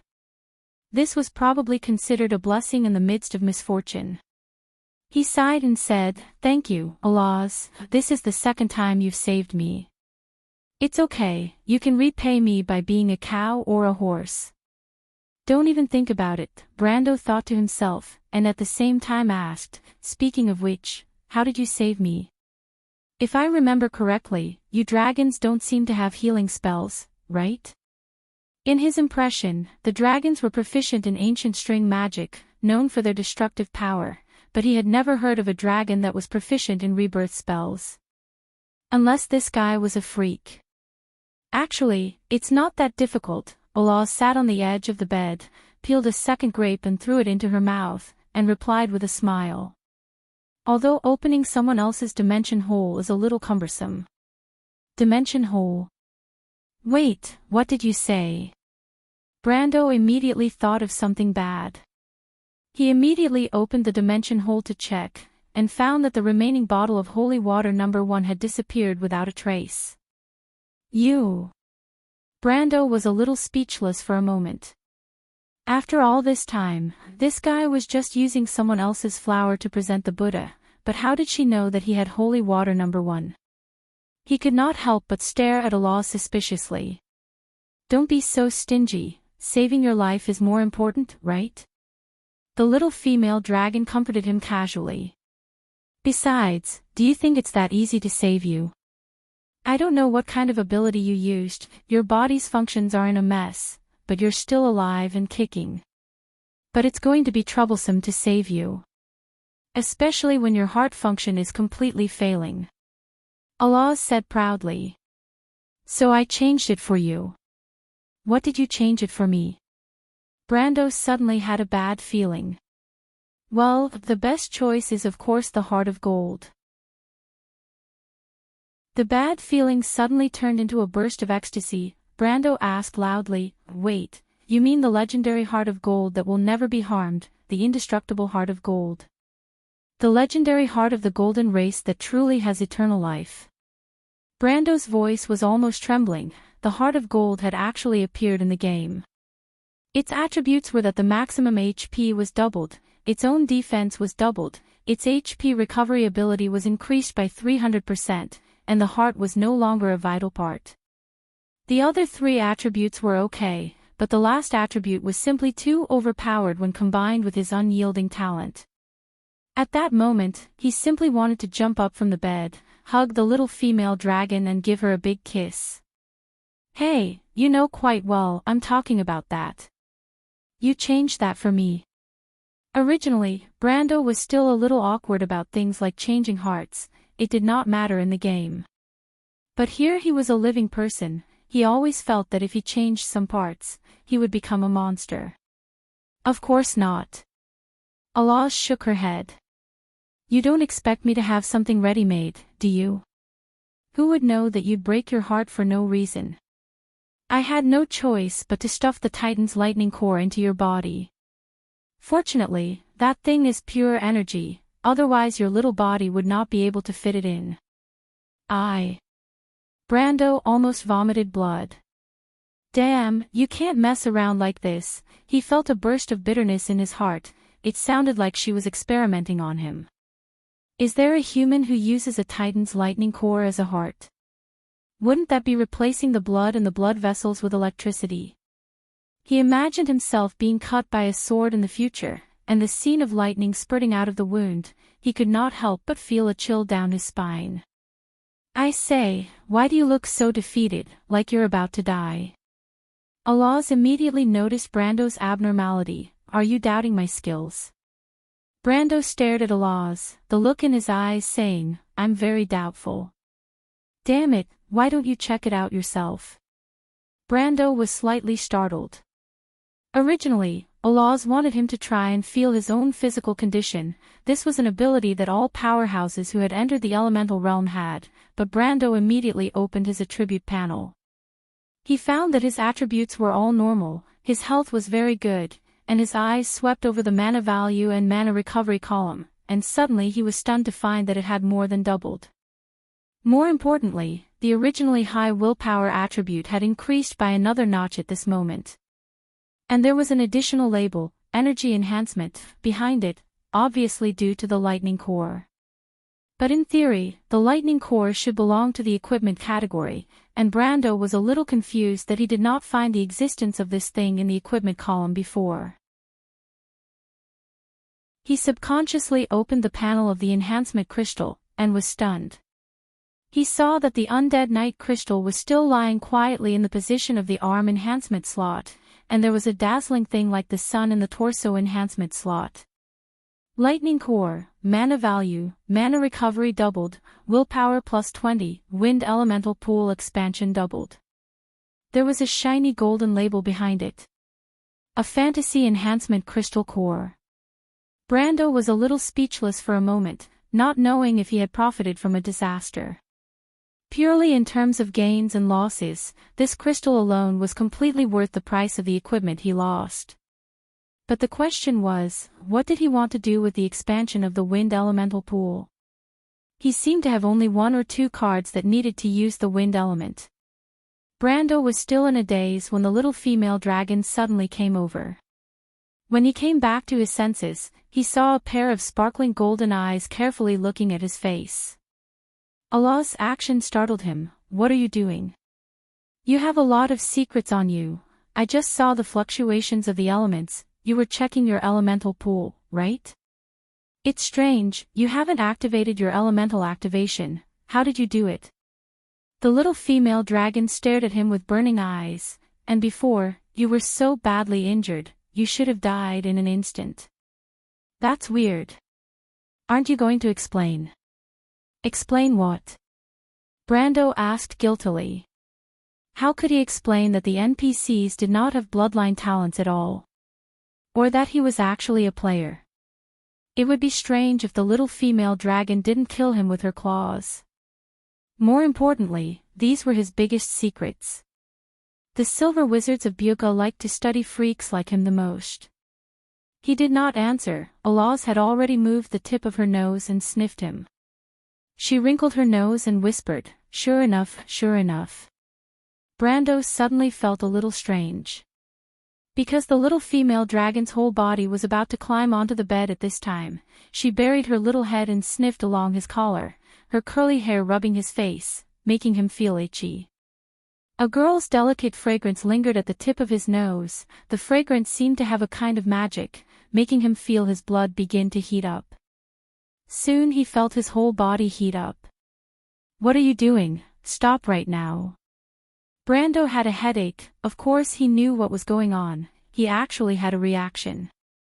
The other party looked just like a naughty loli, with no breasts and no butt, not to mention compared to his senior, even the half-fairy princess was slightly inferior.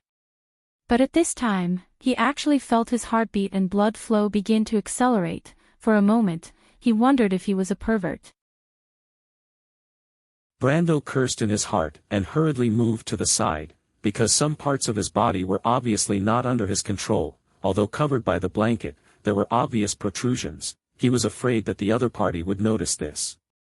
Unexpectedly at this time, the little female dragon suddenly turned around and stared at him vigilantly, bared her teeth and asked, "Are you thinking of something bad, perverted human?" "No." Brendel stared straight ahead and answered with a resolute and decisive tone.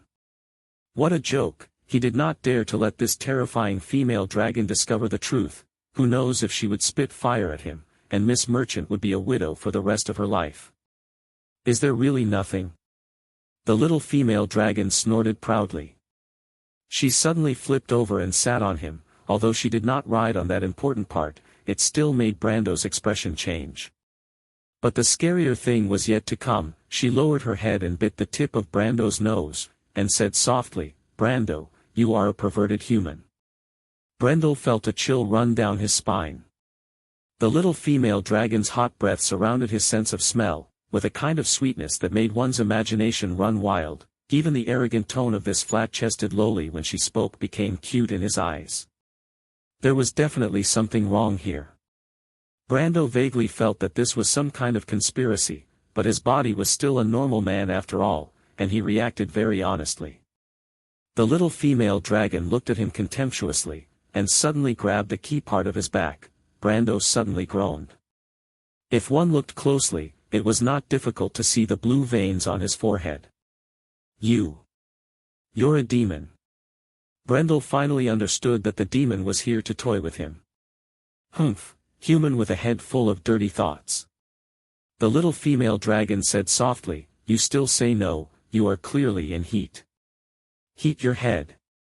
Brando was sweating, what is that fragrance on your body? He was almost gritting his teeth to ask this, he had already found out where the problem was. The highest level of hallucinogen, a dragon specialty, how about it? How about you better not play with fire, ugh. Before Brando could finish his sentence, he felt a heavy blow to his key part. If it was not for the fact that he could not move, he would have curled up like a shrimp. The cute little female dragon suddenly became a demoness in his eyes. What do you want, perverted human? Brando was sweating profusely, he really could not do anything. The little female dragon might look like a loli, but when she pressed her hand on his chest, he couldn't even move a finger. Humph, isn't it exciting to have an affair in front of your fiancé? Brando wanted to cry but had no tears. He could only watch as the little female dragon smiled wickedly, revealing her cute 8 sets of teeth. As a dragon, her canine teeth were as sharp as a vampire's, but very small. But it was at this time, both of them heard a soft cough coming from outside the door.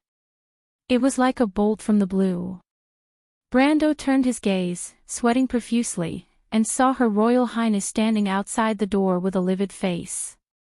Behind her stood a female official with the same strange expression. So annoying, as a princess, you still peep at people mating.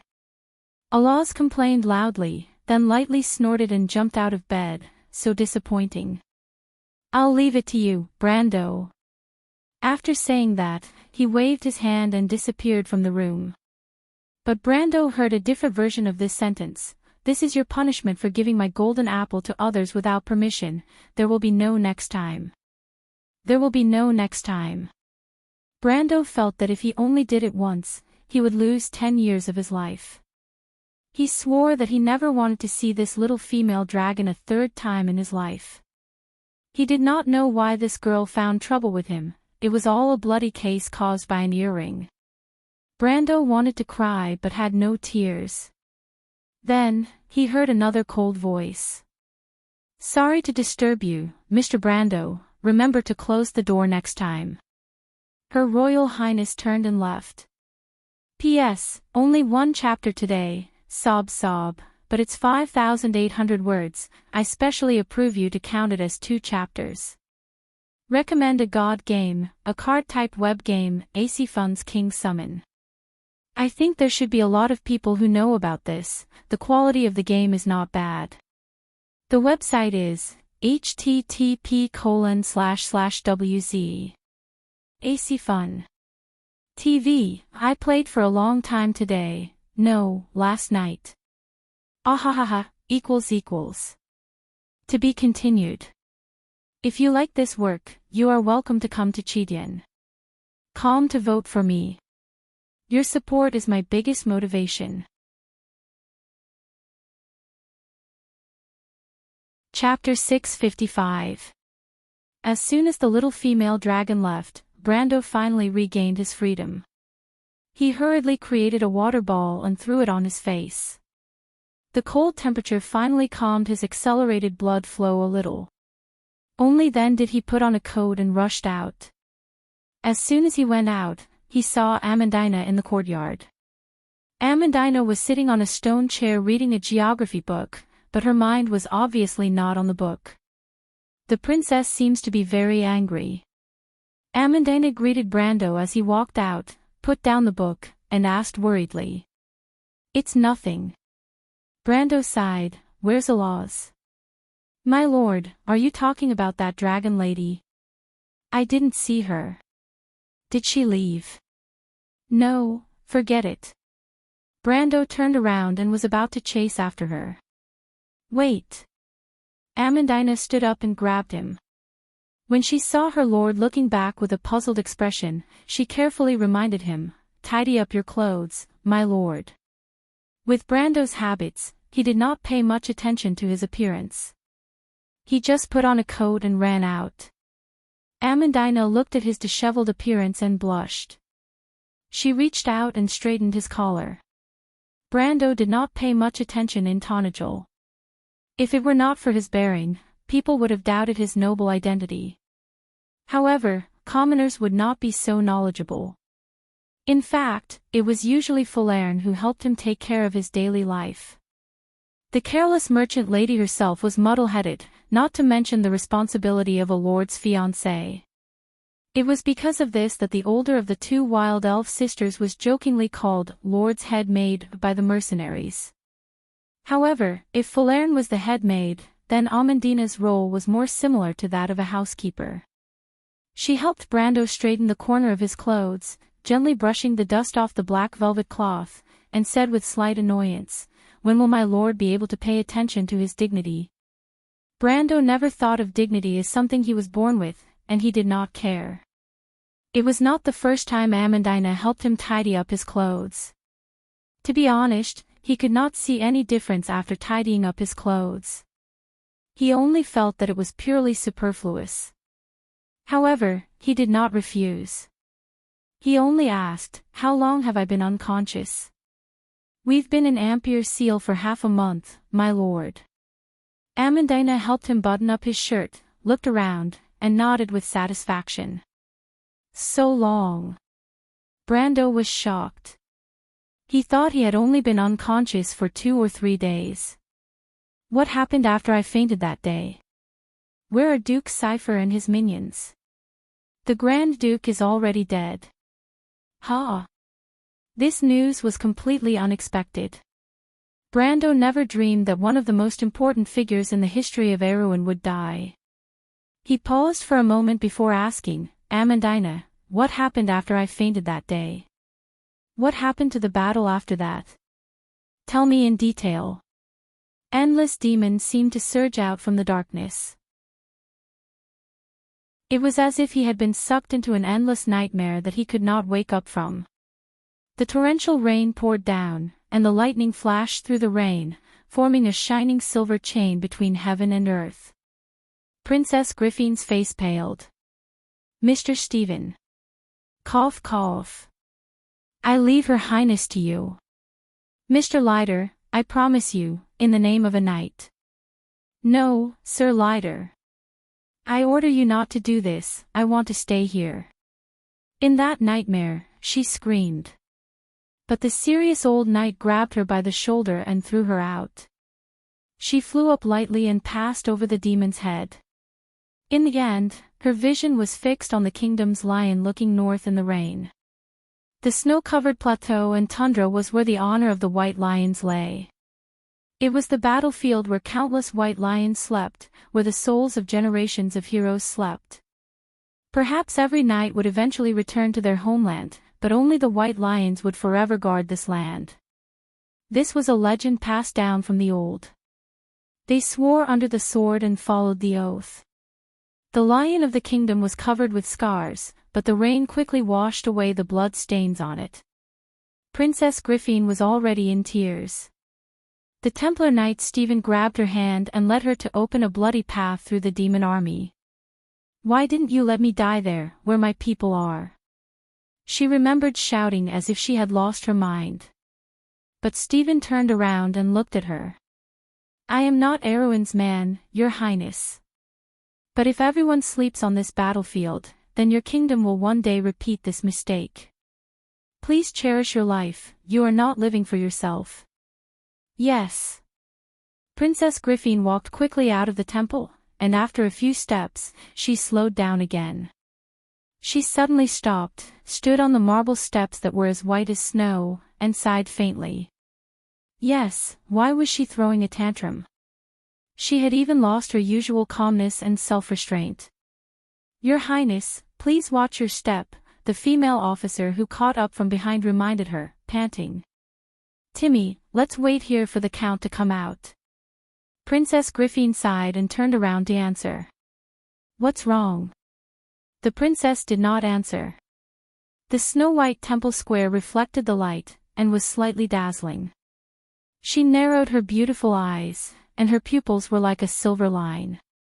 The female officer quickly realized that Her Highness seemed to be in a daze. For the princess, this was a rare thing. Griffin was indeed in a daze. Her gaze crossed the distant horizon, as if she had returned to the battlefield that day under the same blue sky. Swords and swords, iron and blood intertwined in a long and heavy poem. Perhaps dying on the battlefield at that time was a relief. However, those who survived had to bear an even heavier burden, and even inherit the grief from the dead. But the living had no right to choose. She pursed her lips. Too many people had died. The previous commander of the White Lion Legion, the Lion of the Kingdom, the Sword of the Highlanders, Lighter, was dead. In the midst of a war caused by a civil war. Duke Cypher was also dead, the man she had hated so much. He was the operator of the first Titan, and he died at the hands of the merchant lady, without a corpse left. When she heard the news, she thought she would be happy, but even the feeling of excitement had disappeared. Marquis Balta, Marquis Joachim, Count Vitokin, Great Sword Dwyer of the Erech family, and Chief Wizard Fleetwood of the kingdom. No matter what power they belonged to when they were alive, they were all Erewhon's people. There were even many students of the Royal Knight Academy who did not even have the time to leave their names behind. No one knew what kind of story could be hidden behind a nameless corpse on the battlefield, and no one knew how sorrowful his relatives and friends were behind it. Only when Freya hugged Bessie's corpse and cried did she feel the cold stab of pain. It was enough. It was time for this civil war to end. But the nobles in the north were still restless. Without House Cypher's pacification, the situation in the future would become even more chaotic. Duke Erech's whereabouts were unknown, but he would not be captured without a fight. Count Randner's attitude was ambiguous, and the other two archdukes might be waiting for the chaos to end before they could take a share of the pie. On the surface, it seemed like Erewhon was welcoming a new life after the war, but in reality, it was already at the edge of a cliff. Princess Griffin suddenly realized that perhaps the situation before was better. At least the kingdom would not be in danger of falling apart. She did not know how she had survived for the past half a month, and the Silver Elves were stationed in Ampere Seal. The illustrious name of the Dragon clan intimidated all the forces, and they did not dare to move. Tolman's arrival made the situation in Ampere Seal clearer, but she understood that all these seemingly unrelated terms were linked together because of one person. The person who was crowned with the title of Miracle. She suddenly realized that the fate of Erewhon was in the hands of one person. But this person was neither her nor her brother. You're saying that Duke Cypher was killed by a Roman punch? Humph, he reaped what he sowed. Brando felt a burst of joy in his heart.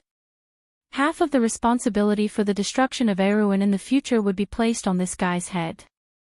If he did it for his own power, it would be understandable. But he did not expect this guy to be a member of the cult. When Brando thought of the tragic fate of the future princess and the Valkyrie, it was because of the crazy plan of a cult. He was furious. But he quickly fell silent. What really worried him was Amandina's physical condition. In their previous conversation, he had carefully asked about Amandina's resurrection on the battlefield, but no one, including Amandina herself, could tell what was going on. He began to suspect that it was the credit of the demonic item obtained from the battlefield, but after Amandina took it out, he quickly ruled out this possibility. Although he could not figure out what it was, Brando could tell at a glance that it seemed to be sealed and could not have any effect at all. And Amandina herself also proved that she did not have the ability to heal herself. First of all, her blood was the red of a normal person, proving that she did not have a gold or silver bloodline. Secondly, her wound healing time was no different from a normal person's. But this situation made Brando feel uneasy. He did know of some special abilities that could produce the effect of resurrection, but those were not reassuring abilities. Some were even at the cost of sacrificing one's life. But Brando did not disclose this information to his own Amandina. It was also a white lie. He was determined to investigate it himself. Reaped what he sowed. Amandina heard Brando's words and raised her head. It means reaping what you sowed, Brando explained. Amandina glared at him fiercely. My lord, don't always invent strange words, you'll be laughed at. You know so much, but you always like to use slang. Only civilians would say that. I didn't invent it. Brando could not help but smile bitterly. It had been more than a year since he transmigrated into this world like a dream, but some spoken words were difficult to change. Especially idioms with a historical background, except for a small part that overlapped with the setting of the Nine Phoenix, most of them would be regarded as the slang of country bumpkins. But this was something that could not be helped. People could quickly adapt to the environment in a short period of time, but they could not change deep-rooted habits. He lived in this world for a year, spent 17 years in the game, and lived in another world for 30 years. However, with the death of Duke Cypher, a historically famous family fell into a state of disintegration. Without the restraint of this powerful force in the north, the nobles became ambitious. No wonder Her Highness came to find him in such a hurry. He did not expect such a famous figure in history to die like this. There was also Marquis Joachim, Count Vitokin, and even Marquis Balta and Master Fleetwood died. Fleetwood died under the surprise attack of another demon king, but he saved a ship of people on the First Royal Fleet's flagship, Victory. Inlock, one of the 3 heroes of Erewhon, also died. Brando thought of the young man who smiled like Carglass and sighed in his heart. He was determined to protect them, the future of the kingdom. Benninger, that guy, actually sent the little prince back, Brando replied with gritted teeth. Does he think that he can be forgiven? No, in fact, he did not send Prince Haruz back. Amandina helped him fix the buttons on his sleeves, and finally took a step back, looking relieved. It's done, my lord. Thank you, Amandina. Brando asked, what is going on? I heard that it was sent back by a Medusa. I don't know the specifics, maybe you can ask Her Highness. Seeing that Brando was about to speak, Amandina quickly interrupted him. Well, don't let Her Highness wait too long, my lord. You are now the Count of the kingdom. What? Count? Then where is my fief? Brendel was slightly taken aback. This was completely out of his expectations. He did not care about it at first, but when he suddenly heard it, he blurted out. Count Tonagel, my lord. Isn't there still no change? Brando said.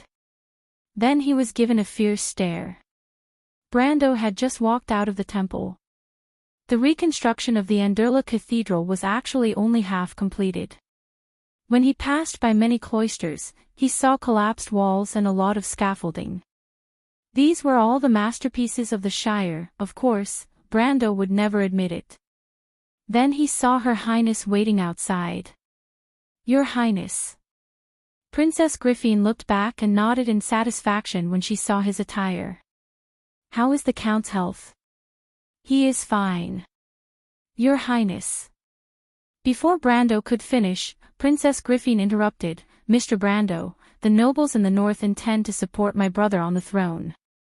The Holy Cathedral of Fire also intends to facilitate peace talks between us and the north. What do you think of this matter? Brando was startled. Isn't this a good thing? But he immediately reacted. They have conditions, don't they? No, they have no conditions. They just want us to promise that the kingdom can maintain the status quo. Princess Griffin replied quietly. Brando was silent. Maintain the status quo of the kingdom. Which status quo? This half-dead status quo. This was unacceptable to both him and the princess. The nobles in the north still wanted to maintain the status quo of semi-independence since Ein 7. Brando only felt that these guys were daydreaming. He put away his previous joking attitude and asked coldly, "What if we don't agree? Were they going to start a rebellion? Will the Holy Cathedral of Fire support these people?" Princess Griffin shook her head. "I'm afraid not, but even so, it's unacceptable. The North is facing the threat of war. Lighter. The old Legion commander has handed the White Lion Legion to you. You should know, right?" "What?" Brando almost jumped up. "He handed the White Lion Legion to me. Will the others agree?" He suddenly stopped talking. Marquis Balto was dead, and Lighter also died on the battlefield. If this was really the will of that lion, maybe the White Lion Legion would really fall into his hands. This was good news. But not exactly. P.S. First of all, thank you for your recommendation, Your Highness.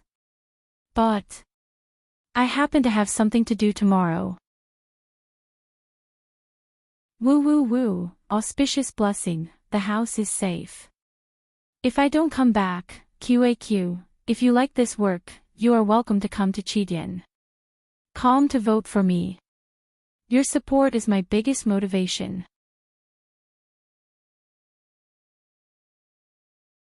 Chapter 657. Even in today's Erewhon, the White Lion Legion was still considered a strong force.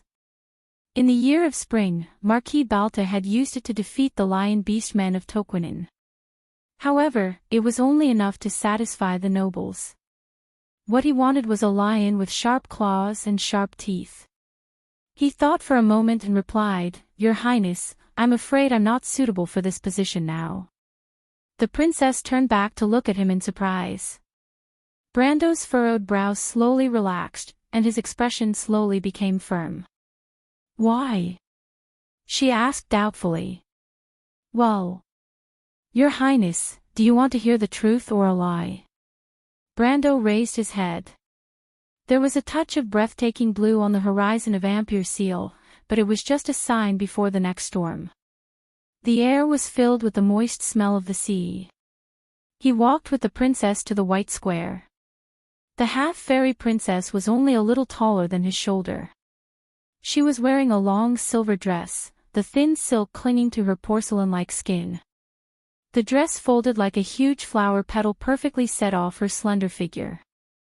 "The truth, Mr. Brando." The princess' tone did not sound displeased. "Well, to be honest, since the late king gave the sword to Krentelmare Balin, the White Lion Legion has been the sharpest sword in the kingdom for centuries. It's certainly a good thing for us to legally obtain the inheritance of this army. But Your Highness, you also understand that Sir Nevint, Walloon Lida, and the General of the Left may not accept a stranger as the new commander of the White Lion Legion, right?" Brando was talking about the remaining two commanders of the White Lion Legion, Sharp Claw and Lion's Mane, and the commander of the White Lion Blade Knight Regiment. The only difference between the current White Lion Legion and King Eric's era was the absence of the Imperial Guard Legion. The Imperial Guard Legion had been replaced by the new Imperial Guard Legion after the Year of the Return of Glory. Later on, it became the predecessor of the Black Blade Legion. The White Lion Legion was left with Sharp Claw, Lion's Mane, and Jude, as well as the White Lion Blade Knight Regiment. The Jude Guards Regiment was led by Marquis Balta. After Marquis Balta's death, the remaining three were actually qualified to succeed him as the Legion commander. The princess disagreed. "This is the last wish of Lighter. Nicholas and Knight Stephen of the Holy Cathedral of Fire can both testify. They can't object. But is that the White Lion that Her Highness wants? What was the difference between a sharp sword that was only respectful on the surface and those fellows in the north who conspired against him? It's meaningless no matter who compromises with whom. What we want is a White Lion that is truly loyal to the ideals of the kingdom," Brando replied. The princess fell silent. Brando could read the uneasiness in the heart of this half-fairy princess at the moment. The quarreling nobles in the north could break the peace at any time and turn the situation in the north into a pot of porridge. But the key was how much time Erewhon had, surrounded by strong enemies and under the threat of war. And the serious consequences of the war in Ampere Seal undoubtedly magnified this concern. If only he could fight for 2 or 3 more years of peace. No, just 2 years would be enough. In Brando's memory, there were still 5 years before the Second War of the Black Roses. There were still 17 years before the long night fell and the days when wolves ran across the land. After that, Wond would never have a day of peace. But before that, there was still a war waiting for Erwin in the north. If he couldn't appease the nobles in the north as soon as possible, how would he deal with the Golden Mane Lion Mane Beastmen in Toquinen? Brando had a headache. Compromise was absolutely unacceptable. The history of the other world was still vivid in his mind. He really wanted to kill all these damn bastards with a sword. He couldn't help but sigh helplessly. So, Mr. Brando, do you have a better candidate in mind? The two walked to the side of the carriage, and the princess stopped and looked back at him. There is one, the daughter of the Earth Knight Everton. Freya. The princess' voice sounded slightly surprised. Yes, Freya, your highness. She is very suitable in terms of birth and background, and also participated in this war. She fought side by side with Marquis Balta and won the favor of many people in the White Lion Legion. More importantly, the Lionheart sword has acknowledged her. This seems to be the will of the late King Eric. Perhaps we should respect the choice of the Lionheart sword. Brendel said slowly. Amandina had told him some of the information that Brendel had obtained from her. The princess listened silently, and finally said, Mr. Brando, I don't want to hide it from you. Your thoughts coincide with someone I know, and she also recommended Freya to me to take over the position of Marquis Balta. Oh. Brando was a little curious. In fact, he already had a plan in mind for Freya to lead the White Lion Legion, because who else could be more suitable for this position than Leiter's student in history, the later commander of the White Lion Legion, and Erwin's Valkyrie? But this reason obviously didn't convince the others. Freya was now just an unknown country girl from the countryside of Butchie. Perhaps she was the daughter of the Earth Knight Everton, but this secret was not known by most people. Not to mention, in terms of talent, she was not the most outstanding one in this batch of Knight Academy. Then who would be the one to recommend this future Valkyrie? Maynard, the princess told him. You should have met her. She is the person I trust the most, and can be called my best friend. It was her. Brando's curiosity grew. The position of commander of the White Lion Legion had never been an inconspicuous position. So why did the female knight named Maynard take a fancy to Freya? After all, not everyone in this world had a pair of eyes like him that could see the future. For a moment, he couldn't help but think of his interaction with the female knight in the rain. That cold woman, whose name he had never heard of in history, had almost the same appearance as Amandina, but their personalities were completely different. He couldn't help but frown, and with a trace of suspicion, he said, I don't know what Lady Maynard is thinking, but I really can't find anyone more suitable for this position than Freya, your highness. The core of the problem is still the Lionheart sword. The White Lion Legion also wants to find this sacred sword to realize the value of the White Lion Legion. In addition to the legacy of the Knight Leiter, their higher-ups probably won't have any objections. Besides, on the other hand, an unknown daughter of the Earth Knight Everton may be less of a threat to the three of them than I am. In any case, I am still a knight by your highness' side. The princess nodded gently, as if she had accepted this suggestion. And then? She asked softly. I plan to let Freya and Carlo lead the team, and let the Royal Knight Academy become a base for new blood for the White Lion Legion. The White Lion Legion also needs a group of outstanding young people to support its future, which coincides with the philosophy of the Royal Knight Academy. Besides, for those young people, isn't the White Lion Legion a better home than the Guards? Brando continued to answer. His purpose was actually very simple. What he wanted was a brand new White Lion Legion, so infiltration and transformation were inevitable. He didn't have anyone on hand, but the Royal Knight Academy was a good choice. The half-fairy princess frowned, as if she had heard Brando's implication. But will this really work? Won't it cause a backlash from the White Lion Legion? She asked softly in a pleasant voice. Of course it will. Brando was not afraid. But at least there was one advantage to boiling the frog in warm water, and that was, it wouldn't aggravate the conflict in the beginning. Now, it was actually a compromise between both sides. The other side had no reason to completely reject them, but he and the princess couldn't completely control the White Lion Legion. Both sides probably didn't intend to force the other side into a dead end. At this time, if the other side thought that he and the princess were trying to control the future, the other side might only laugh at their naivety. But if they laughed at it, then so be it. Brando continued to explain, but if we can complete the unification of the South in a short time, then what can the White Lion Legion do, no matter how arrogant they are? The half-fairy princess sighed softly. Mr. Brando, what you said is very different from what I heard. But I don't know why, but I'm more inclined to trust your opinion. But can we complete the unification of the South in a short time? Brando saw the confusion in the half-fairy princess' silver eyes, not directed at him, but at the idea. He answered truthfully, if the nobles in the north don't cause trouble for us, we have a chance. He wasn't lying. The Highland Knight seemed to have a good impression of the princess because of his identity. Duke Vero and Duke Grenoires were obviously not keen on the struggle for power and profit. They were forces that could be won over. In fact, their enemies in the south were actually only Count Randner and the missing Duke Erec, not to mention that Count Randner himself had a deep hatred for Duke Vero. But in this way, the problem was back to square one. Mr. Brando, do you think the nobles in the north will give us this opportunity?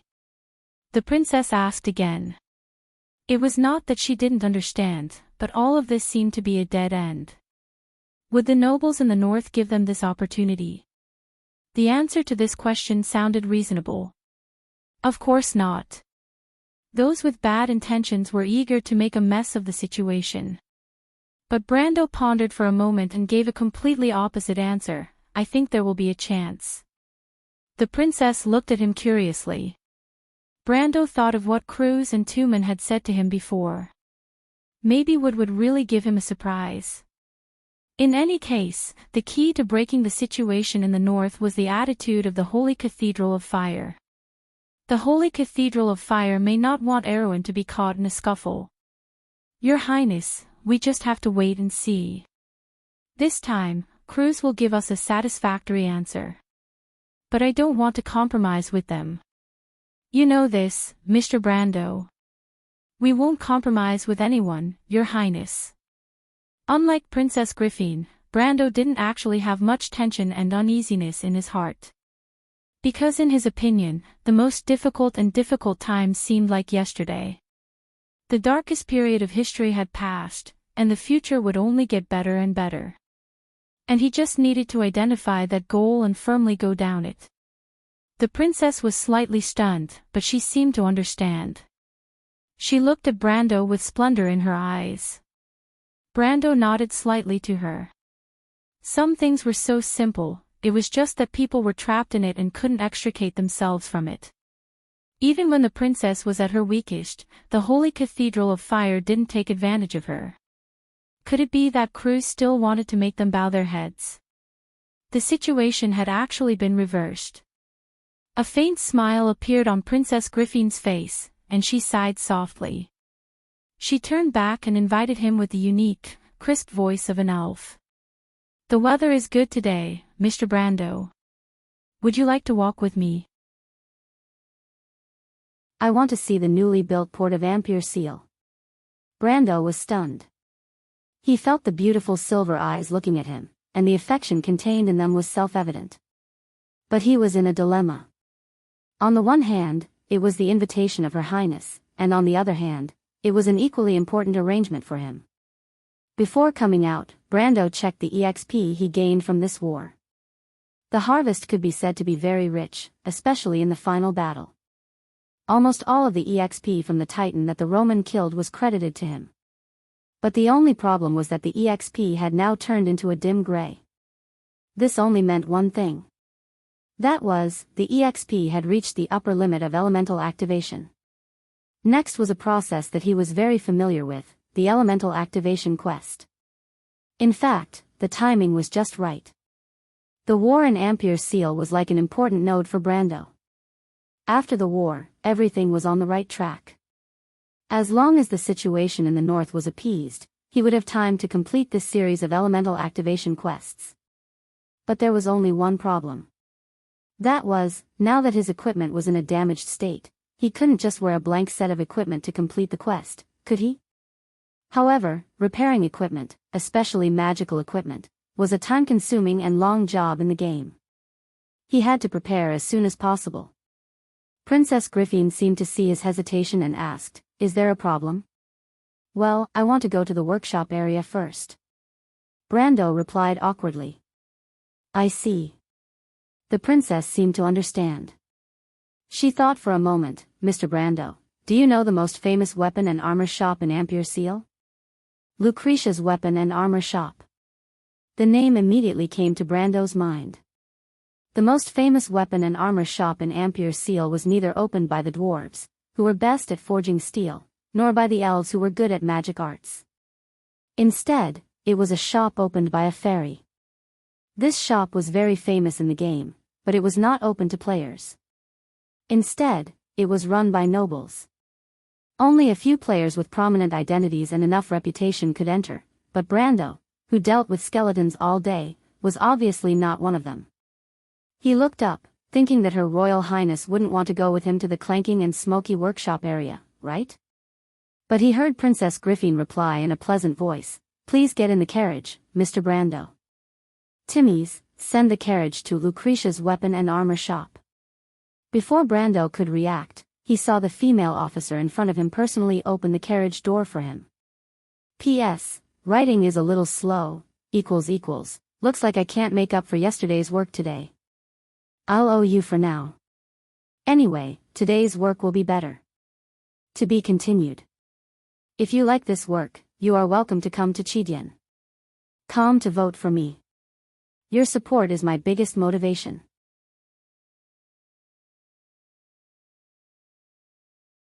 Chapter 658. In Brando's memory, he had not been to the workshop area of Ampere Seal many times. What he remembered most was the rusty signboard that swayed slightly in the sea breeze on the side of the bridge at Grey Harbor. The messy interior of the house, the stove that had not been lit for a long time, and the old dwarf who reeked of alcohol. It was not that the red-nosed Bodork's craftsmanship was amazing, but with a small barrel of strong liquor, the old dwarf would help you take care of your equipment, as long as he was not too drunk to get up. Ampere Seal was different. After the carriage passed by a fortress, the road became narrow and the houses were lined up. The salty sea breeze in his memory faded away, replaced by a heavy smell of smoke. The red signboard was made of brass, and the words on it were extraordinary, with the unique cultural atmosphere of a port city. The carriage passed by an old dwarf smoking tobacco at the door with a hammer in both hands, his beard strung with shining iron rings. They were either wind elves from Luzik or the forest further north in the Misty Forest, wearing a hollowed-out ring that covered the entire third knuckle to prove their identity as an enchanter. Most of these people were the best of the best from all walks of life, with a hint of arrogance in their eyes. They were also worth a lot. The workshop area of Ampere Seal represented expensive, luxurious, and the corresponding quality of service in most people's minds. It was like the aura of nobility that was branded in the bones of this port city. The history of the workshop area of Ampere Seal was even older than the port. It first originated from the trading market between the Erewhon people and the Southern Mountain people. Later, the market became the military station of Erewhon, and then developed into a deep-water anchorage, gradually growing to the size it was today. Today, there were still stone pillars covered with moss on both sides of the road in the workshop area, standing in the sea breeze, telling the history of the past.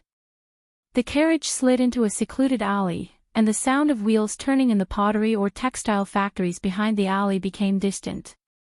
Then, the unique black wood signboard of Lusitania came into view. The magic black wood was suspended between a carved gold-plated bracket. There was no physical connection, but it was suspended in the air by magic and slowly rotated. Although magic was common in the world of Woned, the fact that a shop could use a permanent spell on its signboard showed the style of the shop. This wasn't even a shop related to magic items, but an ordinary weapon and armor shop. The carriage slowly stopped at the front door of Lusitania's weapon and armor shop. No one came out to greet them. Normal people wouldn't open a shop in such a secluded place. However, according to the princess's explanation, it was because the shop owner liked peace and quiet. Fairies were a strange race. Brando and Her Royal Highness entered the store. The interior of the store was decorated very elegantly. Many counters were made of dark wood that emitted a special fragrance. On each counter was a shiny weapon covered with glass and a brass nameplate with the name of the weapon written on it. It ranged from the most common rapier to spears and armors. What surprised Brando was that almost all of the items on display in the store were magical equipment. They weren't the crude products of low-grade alchemists, but real magical items. There were even some ancient items. Brando recognized the horned axe, Caesar's the cutter. This giant axe ignored 10% of the armor with every attack, and could only penetrate half of the armor at most. A divine weapon under elemental. This was a good thing. Originally, Brando wanted to buy it for the red-bearded Batum of the Red Bronze Dragon mercenary group. This was the only guy under him who used an axe, and he was also a rough man. However, when he saw the price, Brando immediately pretended that he had never thought about it. Caesar's the cutter was priced at 550,000 tor. Brando immediately felt that the profiteers in the game were simply the model and conscience of a businessman. No wonder this shop only catered to nobles. Apart from those people who didn't treat money as money, who else would patronize this place with such a ridiculous price? He looked away and saw that Princess Griffin was also curiously looking at the furnishings in the store. However, her eyes were mostly on the display of various long swords. Brando followed her gaze and even saw a thorn of light. "Princess Griffin, have you never been here before?" He was slightly surprised and asked curiously. Princess Griffin put her index finger to her lips and whispered, "No, Mr. Brendel, I don't think so. This is my first time here. But I know the owner here. Aunt Tanya saw me when I was very young." Aunt Tanya. Brando thought that this was probably the name of the owner. It was a characteristic of the fairies. The fairies of Wone liked to give themselves a human name, but most of them were simple and lacked regularity. He looked around and found that there was no one in the big store. No, there was only one person. When the three of them passed through the center of the hall, they finally alerted the only employee in the store. To be exact, Brando saw a head popping out from a pile of boxes and realized that there was someone here. But it was a little girl with short brown hair. She looked at them curiously with her big eyes. "What are you doing here?" This question was full of meaning. Because generally speaking, thieves wouldn't patronize this place at this time, unless they were in a hurry to register in the prison of the city guards. On the other hand, they could only be customers or creditors. The little girl cleverly didn't reveal her relationship with the store. This way, even if the other party identified themselves as creditors, she could say that she was a temporary worker or something else. Brando's thoughts were in a mess, but the little girl's eyes were already wide open. "Ah, are you a customer?" When Brendel saw her, he hurriedly dropped what he was doing and rushed out. Before he and the princess could shout, "No!" or "Be careful!" the little girl screamed and slammed into the open door of the cabinet, and then bounced back. With a clatter, the stacked weapons, armors, and cans suddenly fell to the ground. Brendel cursed in his heart. This shop doesn't seem to be as reliable as the rumors make it out to be. I'm sorry to startle you too. This little girl is called Carol. Because her father owes me a debt and is temporarily unable to repay it, she is temporarily here to help me. Brando and Princess Griffin sat on the chairs, and the little fairy lady who was wearing a grayish-purple robe like a lone shark sat on the counter. She wore a pair of silver-rimmed glasses and looked a bit like a jewelry merchant in Paris. But she claimed to be the manager and investor of the Silver Cross Chamber of Commerce, and this weapon and armor shop was just a side business. The Silver Cross Chamber of Commerce was a chamber of commerce from the Neos, Deepwater Port area. It was said that their background was a business organization under the name of a wizard craftsman from Buga. Therefore, Brando was very skeptical of her self-introduction. Fortunately, the Silver Wizards did not have any practical influence on the people of the land.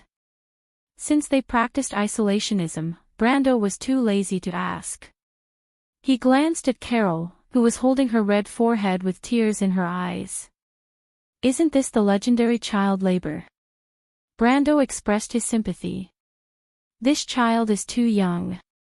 Aunt Tanya, how can you have the heart to let her do those things? Princess Griffin also complained. Aunt Tanya, how much money does her father owe you? I will repay it on her behalf. Hee hee. The fairy lady picked up her pocket-sized white porcelain teacup and took a sip. The last time I saw you, you were still a little girl, Griffin. But her father owes me a total of 2 million tor. Are you sure you want to repay it on her behalf? Ah. Griffin was shocked. Why is it so much? 2 million tor was a huge number for most of the nobles in Erewhon, let alone ordinary people. Even for the royal family and those powerful Grand Dukes, this was not a small amount of money. Brando could not help but look at the little girl curiously. He wondered how her father was able to owe so much money. Unexpectedly, Tanya replied. Her father was a good friend of mine when we went on adventures in the past. I promised to lend him money to open this shop. So in fact, the future owner of this shop will be Carol. I let her take care of these things because as the future owner, she should also learn all these things. Of course, she can also sell herself to repay the debt. I see. Then what about Carol's father? Griffin could not help but ask curiously. Her father has already died in this war. Ah. Her Royal Highness finally reacted. Brando also understood. In fact, it was clearly the responsibility of supporting a friend's daughter, but she insisted on saying it was a loan. This fairy lady's temper was really strange. You are amazing, Aunt Tanya.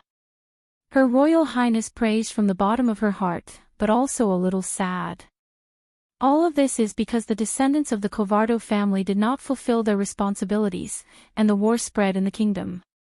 This war in Ampere Seal has implicated many civilians. That is not your fault, Griffin, Tanya replied. The last time I saw you, you were still an ignorant little girl. But in the blink of an eye, you have become a competent princess. But I heard that you do not have a partner to your liking. So is this the knight beside you have your eyes on? No, no. The princess blushed and hurriedly denied it. But then she explained. Although Mr. Brando is indeed my knight, it is not like what you think, Aunt Tanya. The fairy lady smiled but did not say anything. Brando suspected that she was deliberately teasing them. Fairies have always liked to play pranks. In all kinds of legends, they have a good reputation for fooling stupid people. And now, this Aunt Tanya was obviously enjoying it. But she quickly became serious. Oh. The fairy lady turned her head and looked at Brando curiously. You are Brando. Brendel suddenly felt a chill run down his spine, but he still nodded his head. Tanya asked curiously. I heard that you saved Ampere Seal. Are you the hero of this port? That. I don't think so. Your grandfather owes me a holy sword. Presumably, you did not know. Is that so? Brando was stunned. What? He shouted, wondering why he suddenly had a debtor. Looking at this pace, it can't be the legendary story of the son paying the father's debt, right? Don't tell me you don't know, the weapon of the Earth Sword Saint. My grandfather's weapon. Brando was slightly startled, and suddenly remembered the sword of the Earth Sword Saint. It was a mythical weapon called Meteor. It was said to be a replica of the legendary blade that split the earth, the Fong of Sirius. The Fong of Sirius was the sword of the hero of the mountain people, Kula. The myth of the mountain people drifted away from the epics of the Cruise people, but Kula did exist in history, and he had an adventure with the Azure Knight. This piece of history was not widely spread, but the Fong of Sirius was quite famous. Legend has it that the mountains of Alkash were split open by this sword, forming a rift in the earth. The Fong of Sirius in the language of the mountain people was originally Sirian Lida, the sword that split the earth. In a sense, this sword was more famous than Kula himself. And the reason why the Earth Sword Saint Darius got his name was because of this. Brando couldn't help but look at Her Royal Highness. Unexpectedly, Princess Griffey nodded to him with an embarrassed face. Mr. Brando, I'm sorry, I almost forgot, your grandfather's sword was given to him by Aunt Tanya when he was young. That guy also promised me that he would exchange a real holy sword for my sword in the future, but he didn't keep his word. Aunt Tanya complained like a child, but fortunately, his grandson is now a grown-up. Damn, it's really a story of the son paying the father's debt. Wait, what do you want to do? Brando shouted. He suddenly felt that the biggest mistake he made today was coming here. He originally wanted to repair his equipment, but he didn't expect to meet a debtor. There was definitely something wrong with this story. Don't worry, I won't really ask you to find a holy sword. That was a wish of mine when I was young, but now my adventurous thoughts have faded. The fairy replied generously. Even if you want me to find one, I don't have one. Brando replied in a bad mood. He did have a genuine Halran Gaia, which could barely be regarded as a holy sword, but it was a sword that he found with great difficulty. Asking him to use it to pay off his debt was simply unthinkable. He couldn't help but curse in his heart. For others, it was all kinds of good things to recognize a powerful relative. Why was it that when it was his turn, he either provoked an enemy or a creditor? What kind of detestable things did Sword Saint Darius do when he was alive? Regarding Brando's bad attitude, the fairy didn't care. Instead, she said to Carol. Carol, can you go to the house and help me take out that box? Ha! It's the one with a ring of gems on the lock. Oh. The little girl, who was still in tears, obediently ran to the back. However, no matter how you look at it, Brando looked like this profiteer-like fairy trying to find a way to get rid of the person in the way.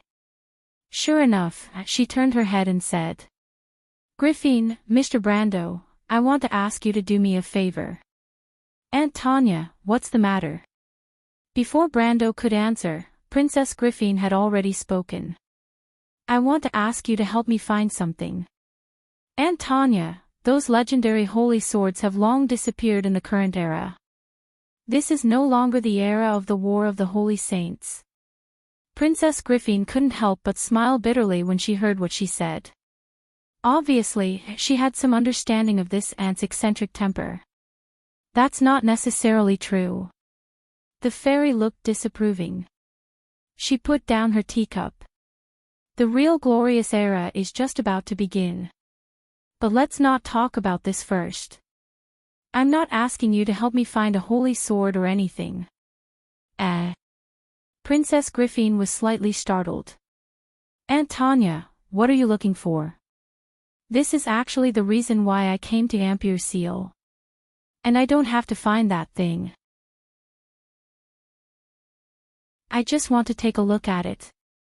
This can be said to be my lifelong wish. Brando saw the disapproving look on the princess' face and knew that this old fairy must have had a lot of lifelong wishes. Maybe she said the same thing when she gave the sword to his grandfather. Aunt Tanya, so what exactly are you looking for? The azure lance. I heard that it's hidden somewhere near Ampere Seal. Ah, isn't this even more ridiculous than looking for the holy sword? This was the only thought in Brando's mind at that time. P.S. Since it's Kyuso, then I'll just recommend the game Lucretia. Although it's just a doujinshi game, the quality is really high. I think I played it half a year ago. I suddenly remembered that I was about to write about a mysterious magic shop, so I decided to play it for a bit. If you like this work, you're welcome to come to Chidian. Calm to vote. Your support is my biggest motivation.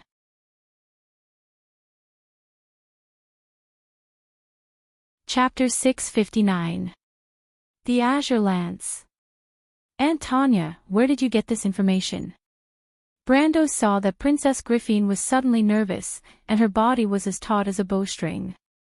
She asked carefully. It came from a guess. Tanya pushed the frame of her glasses up. I accidentally found something, and it inspired me.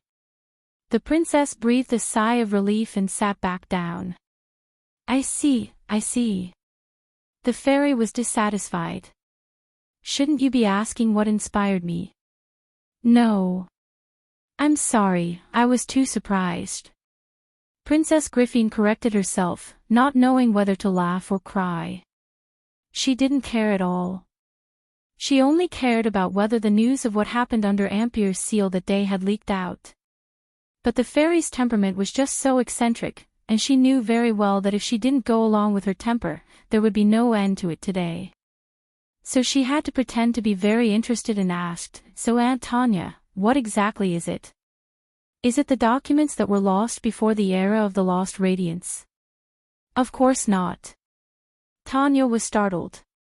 The documents before the Tower of Babel collapsed are long gone.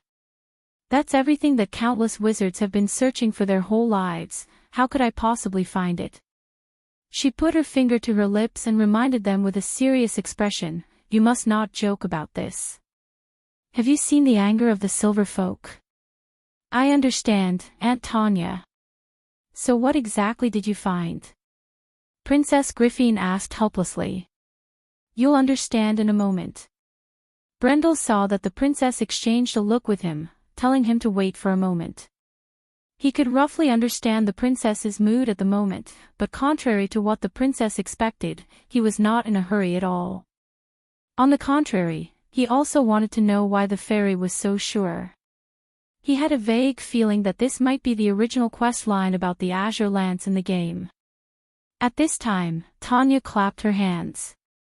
The little loli had already moved the box out from the back of the hole. Brando originally thought that the so-called jewel-encrusted box was the size of a jewelry box, but then he found that he was wrong. It really was a box, and it was about 2/3 of Carol's height. The little loli had to expend a tremendous amount of effort to pull it out. She was so tired that her face was red. Tanya stood up. Standing on the exhibition platform, she was only as tall as Brando's shoulder. She then spread her wings, which were as thin as a cicada's, and flew onto the box. Brando saw that the crystals inlaid on the box were actually defensive spells. The fairy lady placed her finger on the crystals, and the spells lit up one by one and then dispelled themselves. Only then did she fly up and pull the iron ring on the chest to open it. What is this? After the box was opened, the princess's eyes were attracted to the things inside. There were 3 black metal discs, 1 big and 2 small. However, Brando's eyes narrowed slightly. He almost immediately stood up from the chair, but he bit the tip of his tongue hard to calm himself down. The sharp pain immediately woke him up.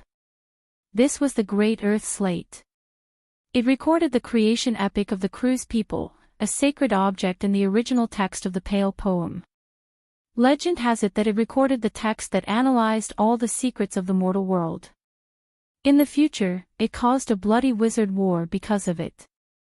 This was the root of the world's disputes, and now it had appeared in front of him again. Although the Great Earth Slate was called a slate, it was actually this kind of metal disc with a special texture. Among them, the lowest grade was black like black iron, and the higher grade was similar to gold and platinum. But no matter which type, the box was filled with the Great Earth Slate. He suddenly understood. No wonder this fairy lady of unknown age claimed that she had found something that could prove the whereabouts of the Azure Lance. Legend has it that the Great Earth Slate recorded all the secrets of the world, and if what she found happened to be the part related to the Azure Lance, then it did not seem difficult to come to this conclusion. I don't know what these things are. Tanya patted the metal discs in the box as if they were treasures, and at the same time looked up to explain to Princess Griffin. I and a group of adventurers unearthed them from some ruins in the north of the Gorse Plateau. I used other antiques to exchange for these things from their collection. Because I think these things are very interesting. Very interesting? Princess Griffin asked with a frown. I don't know, but there is a language recorded on it. After I checked the literature, I found that it is very similar to a certain ancient language of the Cruise people. The fairy lady raised her right hand, and a gust of wind suddenly rose in the hall. Everyone thought that fairies were natural elementalists, and in fact, they also had excellent talent in this field. Just like now, the wind from the ground rolled up a few pages of paper from a desk not far away, and sent them to Princess Griffin, and then slowly fell into her hands. Princess Griffin looked down and found that the paper was full of notes. Although she did not understand it, she could see that the information inside was all an elaboration and interpretation of some kind of language. She could not help but look up at Brando with a questioning look. This is the ancient Caranjon language, Brando replied. Ha! Tanya, who was opposite him, looked up at Brando as if she was looking at a rare treasure. Darius was a fool, but I didn't expect his descendants to be so extraordinary. You are much smarter than your grandfather, little one. It's not intelligence, it's just knowledge, my lady, Brando replied snappily. More or less. In my opinion, knowledge is also a part of wisdom. The reason why most mortals are muddle-headed is because they can't see through their own destiny. Only those who have true wisdom can control their own destiny. Do you agree, little one? Tanya raised her head and asked. She stood on the box and was not even as high as Brando's shoulder, but when she said these words, she had her own momentum. Mortals could only see such an aura from the prideful adepts.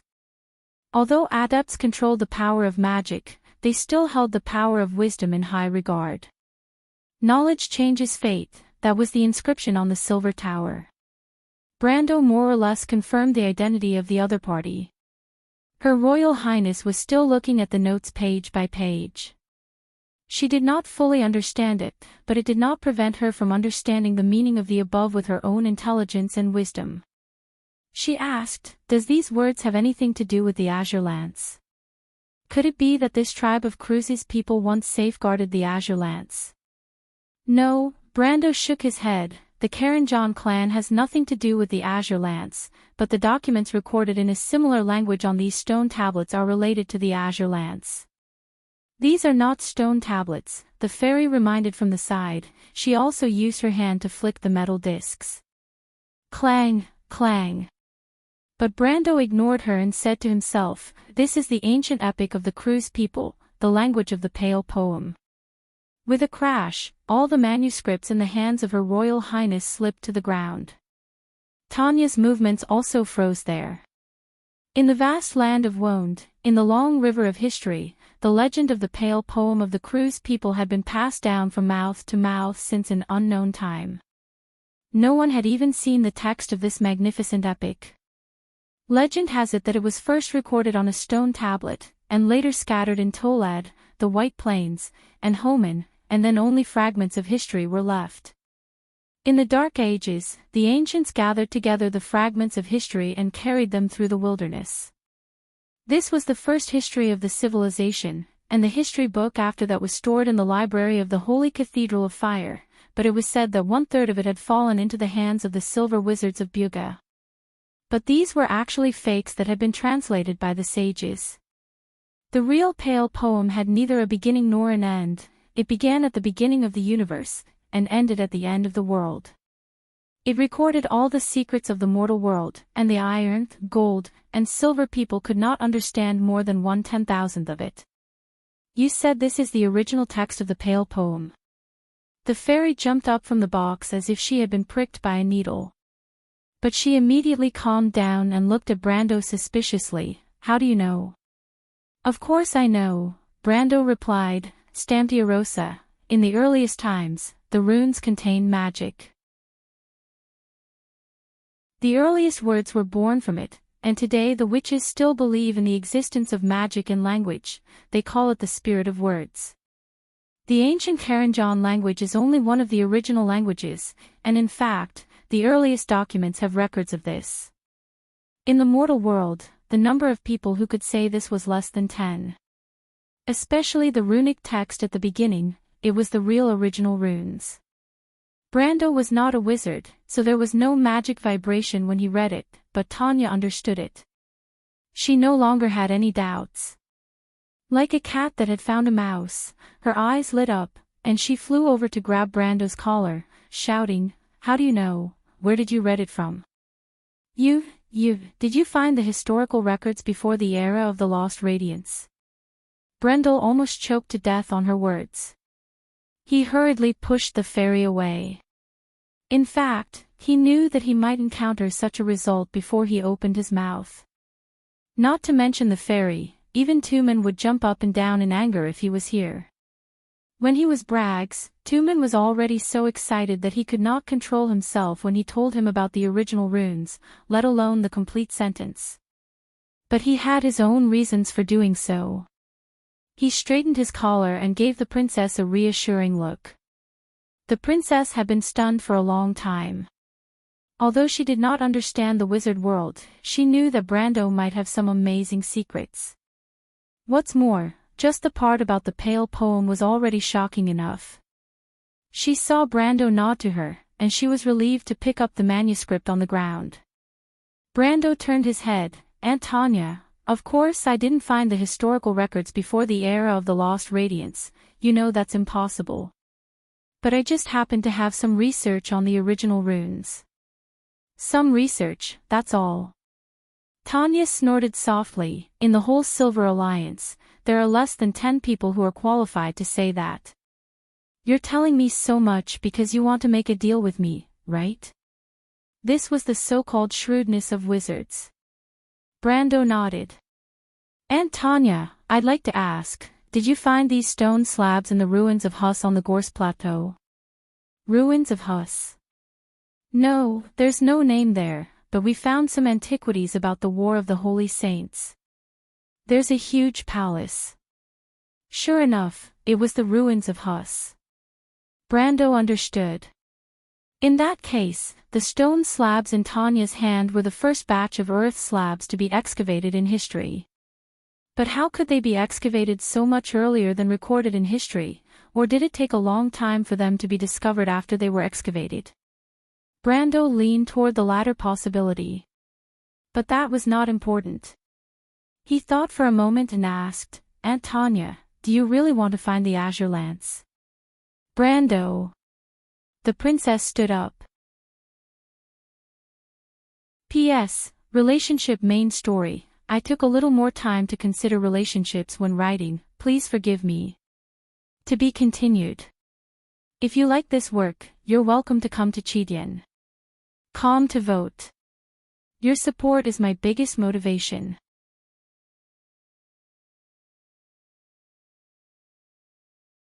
Chapter 660.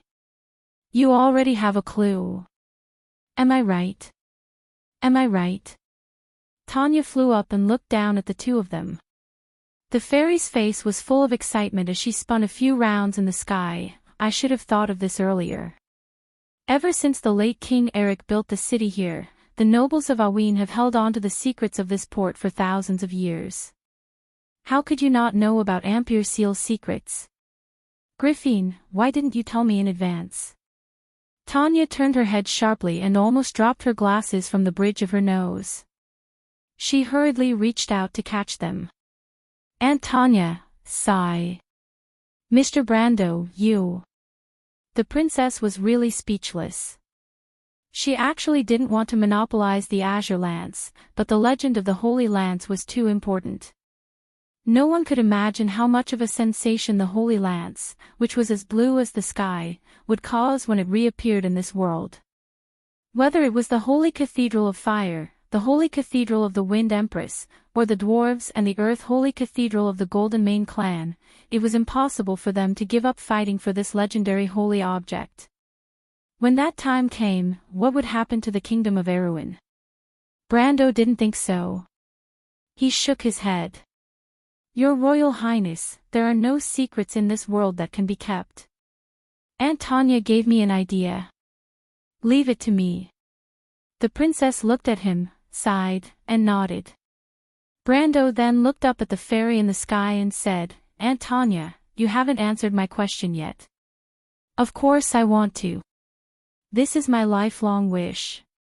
The fairy flew to the booth next to Brando.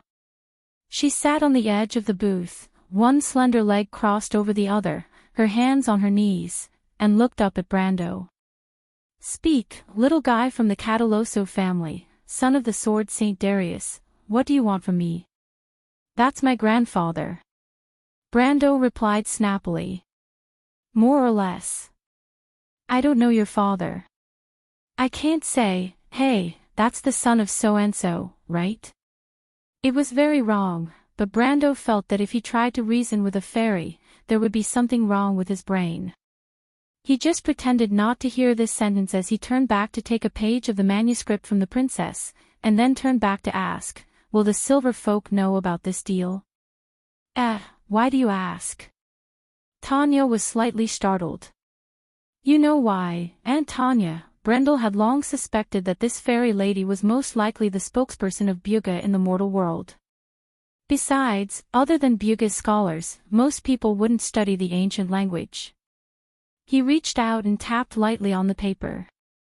This is very important because this is the premise of our deal. Premise. I understand. Tanya pushed up her spectacles, her eyes flashing with inexplicable excitement. Of course I will know. Not only that, I plan to send it back to the Sacred Grand Library. The entire Silver Institute will be proud of me. Think about it, the Silver Alliance hasn't been this lively for at least 60 years. Hearing her say this, Griffin on the side wanted to interject several times, but she frowned and held it in. Brando sensed the princess' concern and decided to get to the point quickly. Otherwise, the half-elf girl would be worried that something would go wrong. He said, but there's one thing. What if this spear has an owner beforehand? Of course it has an owner. Its owner is the legendary. Wait, Tanya turned back and frowned. The eyes under her eyebrows were grayish-blue, like light sapphires. Could it be that the royal family of Erewhon has already gotten the azure spear? Or does it already have a new owner? Don't you know, Miss Tanya? Those sacred objects that have appeared in ancient legends as vast as the stars, when they reappear in this world, they all have their own missions. They each symbolize the beginning or the end of an era, so if the azure spear appears in Ampere Seal or Erewhon, it proves that it has chosen someone. Brando looked at the little fairy, he thought that she would definitely know about this legend. Of course Tanya knew, but she only just remembered. She stretched out her finger and tapped her small chin. I see.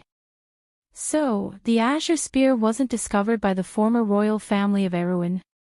In fact, it was discovered by Mr. Brando, Aunt Tanya, not long ago in the war. Princess Griffin replied. Oh, I know that. Those annoying demons, I heard that they unearthed the Titan Colossus and didn't intend to return it to the Silver Institute. Tanya nodded. But it turned out to be so recent. That's easy. Just like you said, holy relics all have their own will. If the little guy from the Cardoloso family was the first to discover it, then its choice would be the people around you. If not, then it would mean that it had already foreseen that you would be meeting me today. Do you understand what I'm saying? Brando certainly understood. What the fairy meant was that if the people around Brando couldn't make it recognize a master, then it had already foreseen that Tanya would bring it back to the Silver Alliance. He thought for a moment and felt that it was a good idea. If the Holy Spear didn't belong to Erewhon, then leaving it in this small kingdom would only bring disaster to Erewhon. But if it was handed over to the Silver Alliance, it would be different. Who would dare to have any ideas about the Buga mages? Besides, the Bugas would also owe Erewhon a favor because of this matter. This was undoubtedly a solution that satisfied both sides. Even the princess understood the hidden meaning, but she still had some doubts about the conversation between Brando and Tanya. Although it was said to be the legendary Azure Spear, it was still just a tool. Was it really that efficacious? But whether or not the Holy Spear stays in Erewhon, the Silver Institute will get the news through you, right?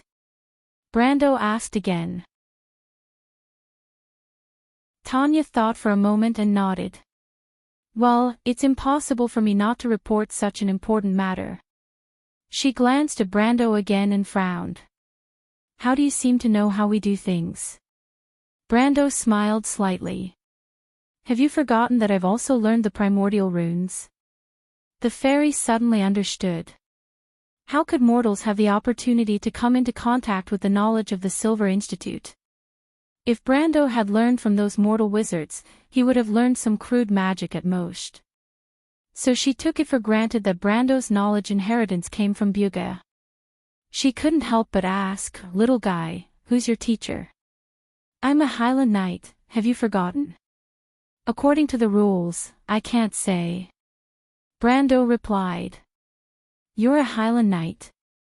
Tanya had been completely fooled by Brando.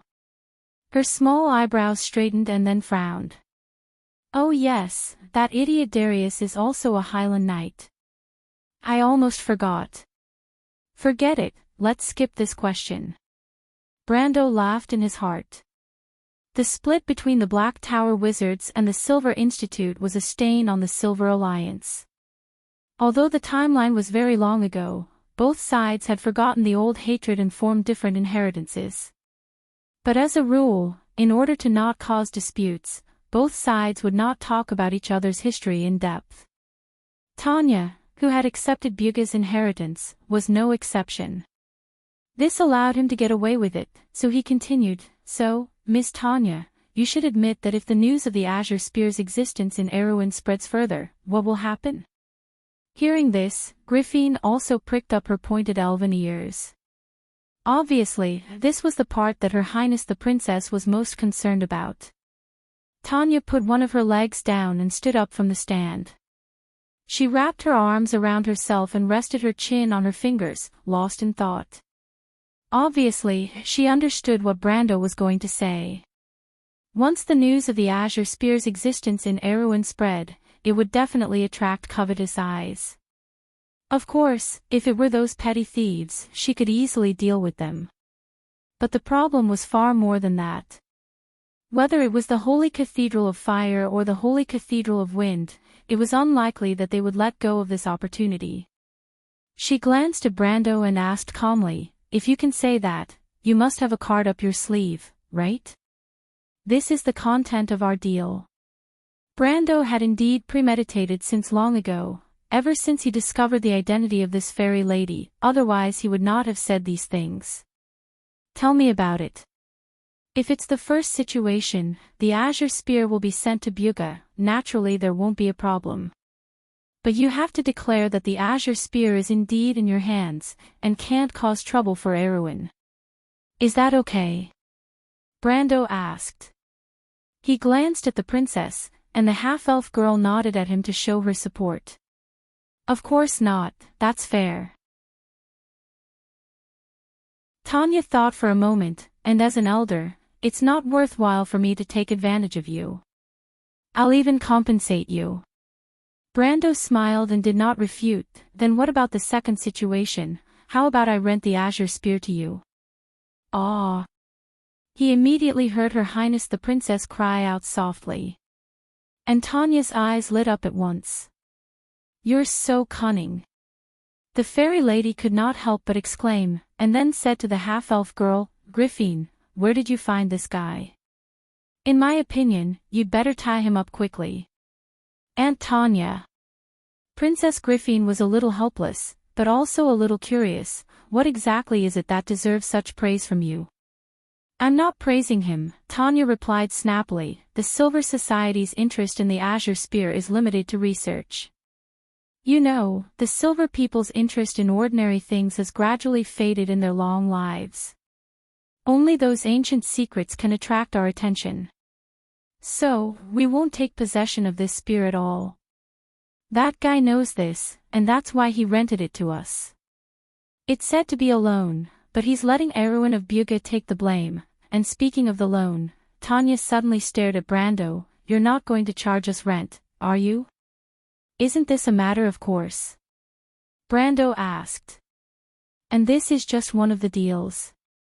Before that, we agreed to take you to the azure spear. Aunt Tanya, shouldn't you pay for it again? He replied. The fairy lady felt that she had met the most black-hearted businessman in history. Of course, she did not know that this kind of businessman was called a player. She glared at Brando, but heard Princess Griffin laugh. Brando has a point, doesn't he, Aunt Tanya? Of course you think he has a point.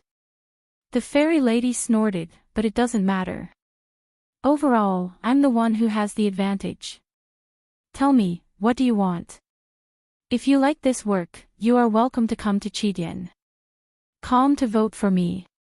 Your support is my biggest motivation.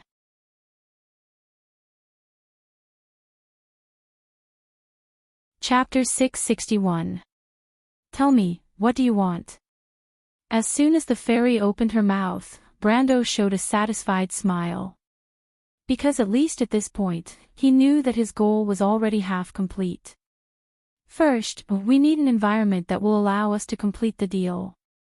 Brando replied. What's that? Tanya asked warily, staring at Brando suspiciously.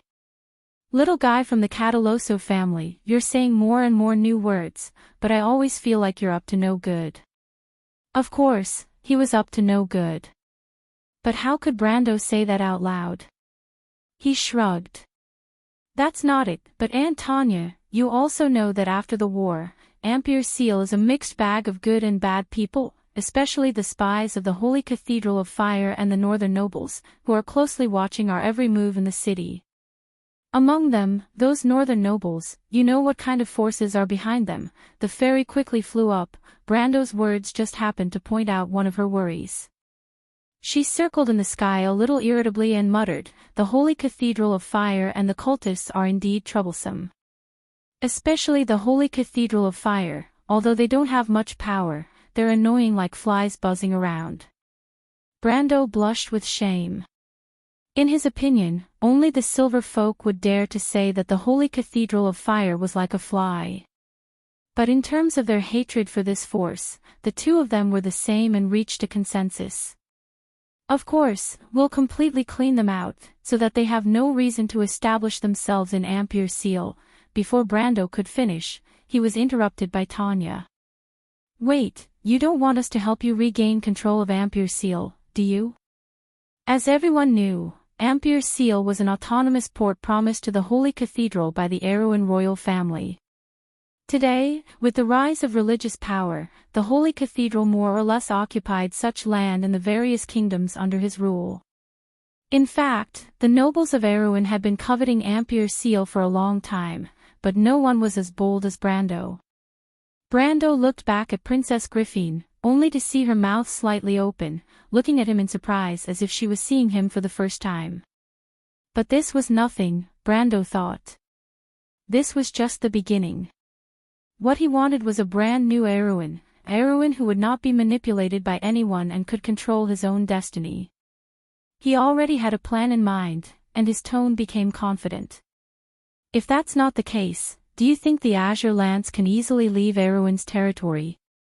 Although the Holy Cathedral of Fire does not dare to snatch things from the hands of the Bugis, they can still insist that the Azure Lance was unearthed from Erewhon. As you know, Erewhon is also within the traditional sphere of influence of the Cruz people. He was not lying, because Erewhon was also a descendant of the Flame King, and the relationship between Erewhon and the Holy Cathedral of Fire was well known. Even the people of Erewhon believe that they should be under the jurisdiction of the Holy Cathedral of Fire. Except for Brando, of course. The fairy frowned. Little guy from Cardeloso, aren't you too naive to think that way? Do you think that the Silver Alliance can single-handedly put pressure on the Holy Cathedral of Fire to make those greedy fanatics give up this port? Brando was a little agitated. This was something he had thought about for a long time, so he had a way to deal with it. He had never felt that the opportunity was so close to Erewhon for a moment. If it was in the past, of course not. But now the Holy Cathedral of Fire has made a huge mistake. They have led the demons into this world. Have you forgotten the Sacred Covenant? Now that the Silver Elves and the Bugis mages are all here, what if you all ask them to give up the jurisdiction of this port according to the provisions of the Sacred Covenant? You have the right, don't you? Brando asked, smiling like a fox. The sound of Her Royal Highness inhaling softly came from behind. Tanya also inhaled. You planned this a long time ago, didn't you? The fairy suddenly realized that things might be as Brando expected. If this was the case, the Holy Cathedral of Fire might really have to give up Ampere Seal. Especially when the Sacred War was imminent on the ground. This little guy was changing history. She suddenly realized this and couldn't help but take a deep look at Brando. But Brando disagreed and replied, this is just to ensure the completion of the transaction. If the Bugis have the ability, why not do it better? Even Aunt Tanya should admit that in order to ensure the safety of the transaction, we have to sort out a quiet environment, right? Besides, no matter what, the Silver Mages will be able to get the Azure Lance. This transaction is a profit for you all. That's right, little fox. The fairy snorted. But she didn't care whether Erewhon could take back Ampere Seal, she just thought it was troublesome. In fact, she knew very well that for the sake of the Azure Lance, the archivists in the Sacred Library would do anything.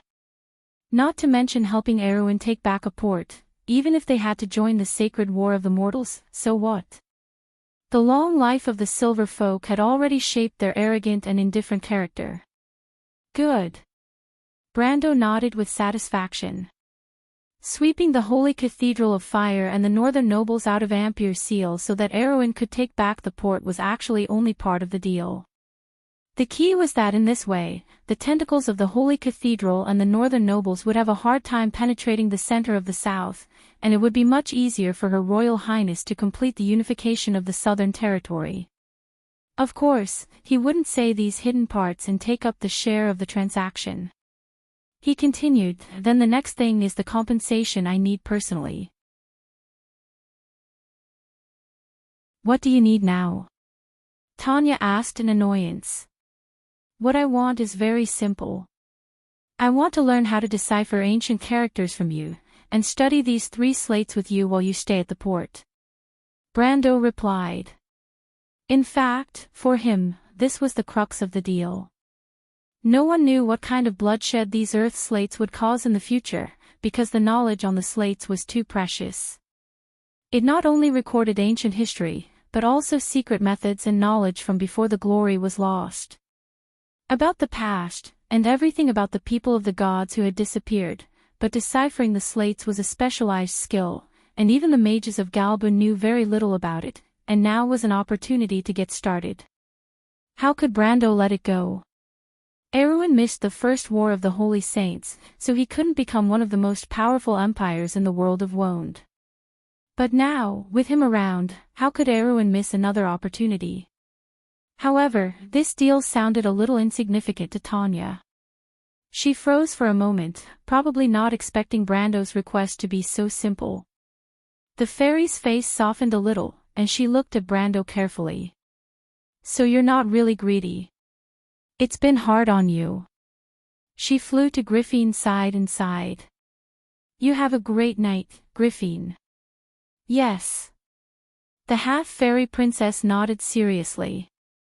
Brando blushed with shame. Obviously, these two ladies thought he had to ask for an exorbitant price for the future of the kingdom. But in fact, this was really putting the cart before the horse. Well, I'll fulfill your request.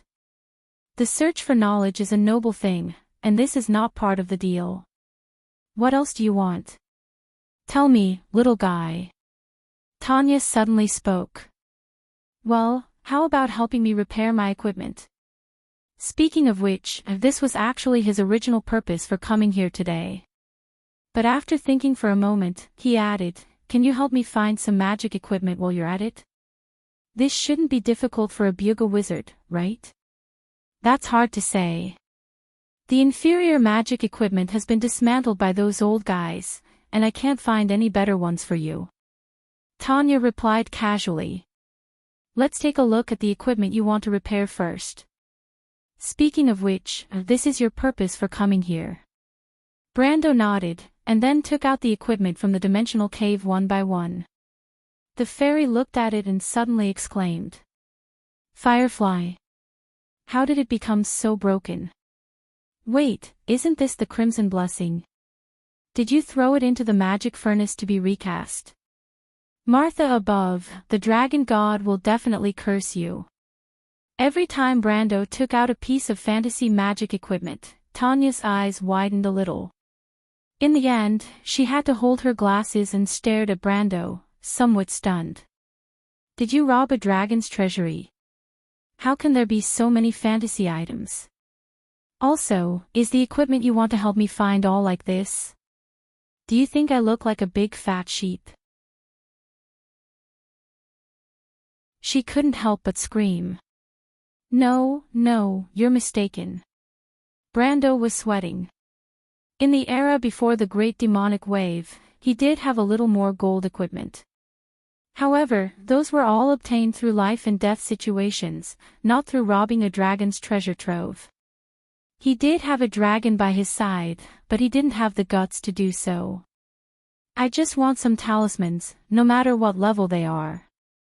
Talismans? Tanya was slightly startled. What do you want those things for? Not just talismans, Brando replied. Aunt Tanya, I need some talismans that can increase a person's physical and mental strength. Ah, the fairy reacted at once. Aren't these talismans needed by magic apprentices to practice spells? Kid from the Cardoloso family, aren't you the son of the Sword Saint? That's my grandfather. Brando explained patiently. And I also have the identity of an elementalist, but it's not for practicing magic. I'm not interested in becoming a wizard for the time being, but it's very important to me, Aunt Tanya. The fairy raised her eyebrows. I see. Do you want it now? No hurry, let's wait for things here to come to an end. Brando thought to himself that it was time to make some trouble for the Holy Cathedral of Fire. P.S. There were some problems with the network when I updated last night, so I posted it together today. 2 updates.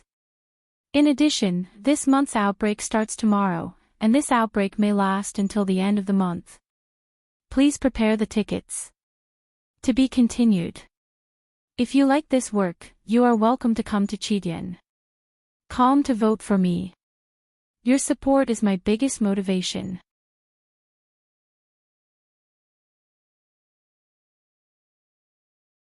Chapter 662. Outside the window, green and dreamy vines hung down. The sunlight flooded the windowsill, and the room was quiet. The female knight, Nia, sat by the bed and peeled the oranges one by one into the crystal plate on the bedside table. Then she carefully looked at the delicate sleeping face on the bed. In her heart, the lady was probably the most beautiful person in the world. The words noble and kind seemed to be specially created for her.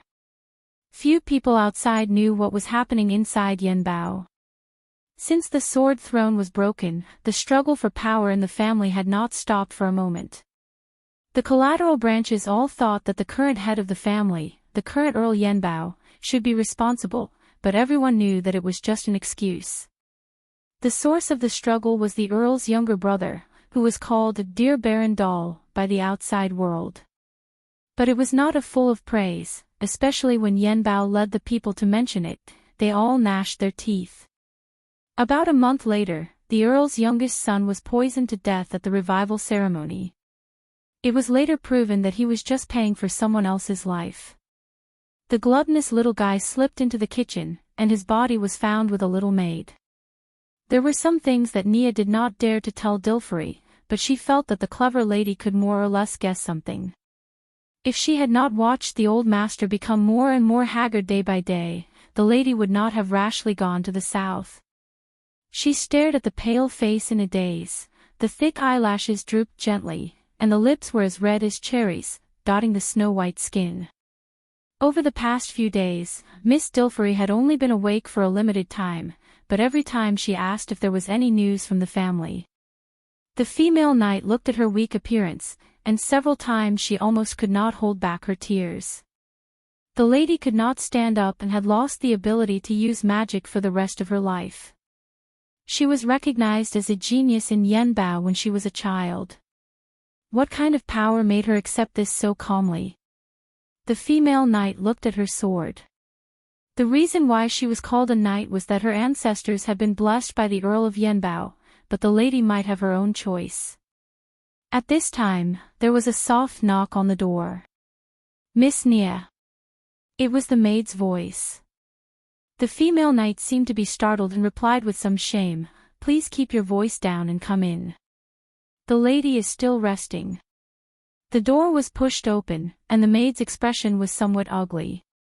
But she still bowed and greeted first, "Miss Nia, there's someone outside who wants to see you." It's... Nia didn't notice her expression. All her attention was on her young miss. She asked without turning her head, "Is it Her Highness or Miss Amandina?" "No, Lady Nia." Before the maid could finish, a voice rudely interrupted her. The voice was a mix of excitement and pride, and it was as high-pitched as a male duck quacking. Ampere Seal is not small at all. I wonder what the capital is like.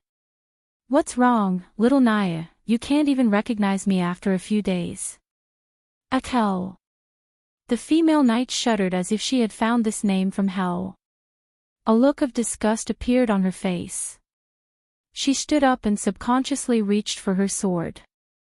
However, just as she grabbed the hilt and guard of the sword, the man outside had already pushed the door open and walked in.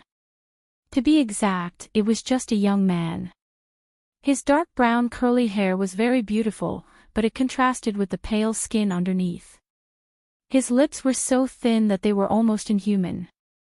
He had a pair of eyes that shone like black glass, with deep eye bags and wrinkles around them. It was obvious that he had been drinking too much. The youth had a mysterious smile on his face as he stood by the door. He was wearing a purple woolen coat with silver edges. His two hands were in a pouch, and there was a cane hanging from the crook of his arm. The tip of the cane was inlaid with a lion's eye. No matter how you looked at it, this young man could be described as handsome, but his footsteps were a little frivolous. However, when the female knight saw him, it was as if she had seen a demon. Even when she was fighting a demon, she had never shown such a look of fear mixed with disgust. When the young man saw the female knight, he smiled, revealing his white teeth. "Miss Nia, have you considered becoming my knight? I will give you the best warhorse in the north, but you are also the one I like the most. In your dreams." The female knight was so angry that she trembled. "Get out of here right now." Why are you so nervous?" The young man grabbed the maid's hair, and in the midst of the little girl's screams, he pulled her over and sniffed her face. He turned back and smiled. "Miss Nia, I'm here to see my dear sister. You don't seem to have the right to ask me to get out, do you?" This is Miss Dilfery's private room. You are crazy. Let go of her, she is the princess maid. The female knight's hand that was holding the hilt of her sword was slightly pale, but she did not dare to pull out the sword. The previous Count Yenbao had 4 sons. The 3rd son died young, and the youngest son became an apprentice of a wizard. There was no news of him until now. The eldest son was today's Count Yenbao, Dilfery's father. Dilfery went to Ampere-Seal this time with the title of Count, but she had not really inherited the territory. The 2nd son was the well-known Deardale, the father of the young man in front of her. As the saying goes, like father like son, daughter, the upright Count Yenbao had a daughter like Miss Dilfery. In Naya's opinion, it was natural for Baron Dale to have a son like Akel. This father and son were the scum of scum. The young man let go of the maid, and the poor little girl let out a frightened scream and stumbled out. Akel laughed, and let out a series of laughter that was difficult to understand. Miss Naya, don't think that I can't do anything to you just because you have the princess as your backer. You are my woman, and you can't escape this identity for the rest of your life. Beast! The female knight gritted her teeth and scolded. When she had just become a knight, she was ignorant and actually believed this person's flowery words. She would never forget that nightmarish night, when the demonic young man drugged and forcibly took over her body. At that time, he was only 14, and she had just turned 18. When she thought of everything in the past, she trembled with anger. Akel, I'll count to 3, if you don't disappear from my sight, don't blame me for being rude. She pulled out her long sword. Come on, don't do this, Miss Naya. If you wanted to kill me, you would have done it long ago. Akel said with a smile, besides, I'm not here today to catch up with you. You know what my dear sister has done. I'm here today to stop you from continuing to shame the family. Nothing good comes out of a dog's mouth, Akel, what nonsense are you talking about? Naya frowned and pointed her sword at the demon's throat. She always felt that Akel was up to no good, although he might not even know what good intentions were. You really know how to pretend, Miss Naya. My dear sister has been accused of practicing demonic magic. The Holy Cathedral has officially begun to investigate this matter. Even the Earl knows about it. As her personal knight, you should know about it, right? How is this possible? Naya's mind went blank when she suddenly heard this news. Although she knew that it was impossible to hide the fact that Dilfery temporarily controlled the Demon King on the battlefield, she at least still felt lucky. That was for the victory of the war, wasn't it? Her Royal Highness and the Earl can testify. The female knight shook her head hard, as if this was the only way to calm herself down. It's the Holy Cathedral that attracted the demons. How can they do this? Miss sacrificed herself to fight against the demons. Her Royal Highness won't ignore it. Her Royal Highness can't even protect herself. How can she have time to care about your lives? The young man sneered. He took a step forward and let the cold blade of the female knight touch his throat. He replied without changing his expression, Naya, I'm sincere to you. Believe me, only I can protect you and your young lady. Don't fight against me anymore. The female knight's expression changed. You actually have designs on Miss Dilfery. She's your sister. She's my cousin. The young man corrected her, and at the same time replied coldly, Miss Naya, don't refuse a toast only to be forced to drink a forfeit. Don't come any closer, demon. The female knight's whole body trembled. The young man snorted coldly. At this time, the door was opened again, and a tall man shrouded in a gray cloak came in. The man was wearing a hood, and the shadow under the hood completely covered his face. It was like a dark void.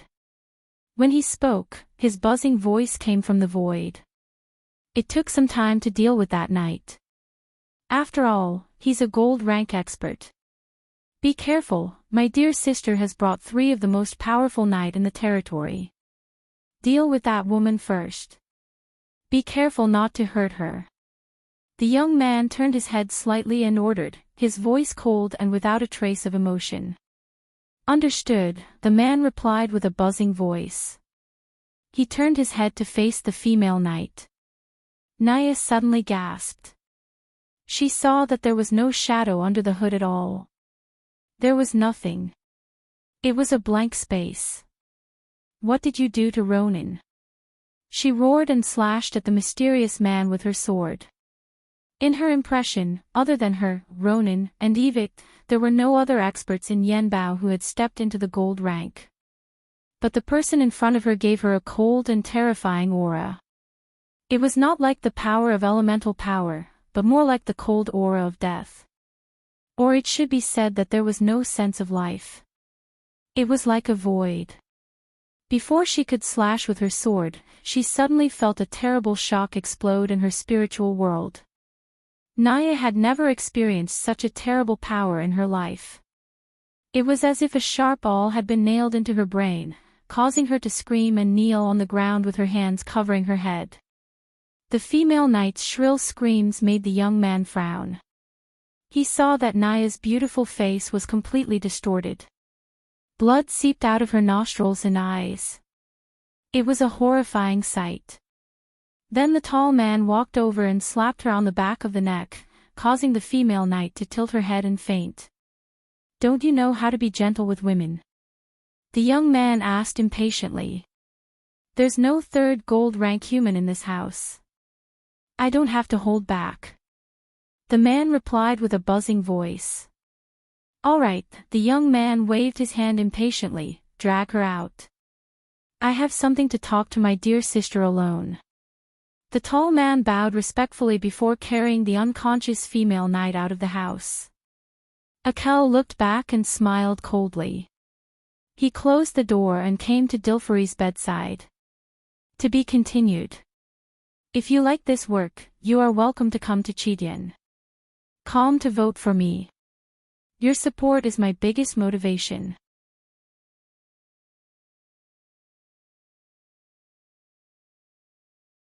Chapter 663. My dear sister, how long are you going to pretend to be asleep? The young man tilted his head and stood beside his cousin's bed. He looked at her for a while before answering with a smile. His tone was so soft and sweet that it seemed as if honey could flow out of it, but the sarcasm in his tone was chilling. Dilfari coughed softly, and a sickly blush appeared on her white cheeks.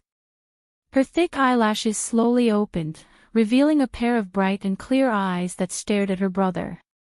The weakness in the depths of her eyes was difficult to hide, but the flames of hatred were burning. What do you want, Akel? You heard what I said before. Don't you know what I want to do? The young man leaned down and looked into his sister's eyes. Hand over Yanbao's ring of folded swords, and I'll let you go today. What if I say no? Dilfari looked away with some fear. The young man sneered, grabbed her chin, and turned her face back. He looked at the face with some greed, the face that belonged to his sister. Do you think I don't dare to touch you, my dear sister? You're crazy. Dilfari could see the fanatical possessiveness in her brother's eyes. She didn't know whether it was fear or anger that made her tremble. The girl's face was pale, and at this moment, it was almost transparent, like crystal jade. What a perfect masterpiece. That old uncle of mine could actually give birth to a daughter like you. The young man grinned, and one of his hands moved down and pressed on her chest. I'll count to 3. Tell me where Yanbao's ring of folded swords is, or don't blame me for being rude. 1. 2. The countess trembled slightly, but she stubbornly closed her eyes. She knew very well that her brother was not the kind of gentleman who kept his word. If she spoke here, then what awaited her would be a miserable end. If you dare to touch me, Akel, you can forget about getting that ring for the rest of your life. Dilfari forced herself to calm down and replied coldly. Yinbao's ring of the folded sword was a keepsake passed down from generation to generation during the Cipher dynasty. This ring was to the Yanbao family what the Lionheart sword was to Erewhon, and the flaming blade was to the Cruz Empire. Without this ring, Count Yanbao would never be legitimate. Wrong answer, 3. The young man sneered, "My dear sister, you are mistaken about one thing. Do you think this ring is really important to me? The position of Count Yanbao will belong to me sooner or later. It doesn't matter to me whether I have those external items or not. In comparison, I'm more interested in you." As he spoke, he tore open the first copper button on Dilferi's chest. Ah! Dilferi felt a chill in front of her chest. Her snow-white skin was exposed. She couldn't help but scream, "Akel, you're crazy." The Countess finally felt fear. She struggled violently. But in return, the young man replied somewhat manically, "Yes, I am crazy, my dear sister, but you asked for it." As he spoke, he pressed the weak Dilferi back onto the bed. "I'll give you one last chance, Dilferi, the Yanbao family's ring." Akel roared. "I won't give it to you even if I die, Akel." The Countess wept weakly. "Then you can go die."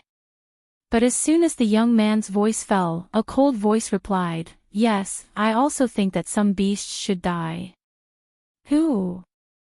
The sudden voice made Akel turn around in horror, but he only saw the door behind him fall apart like a piece of paper.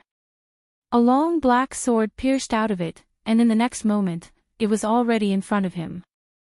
"No!" The handsome young man let out a shrill scream, "Damn Anurek, where are you?"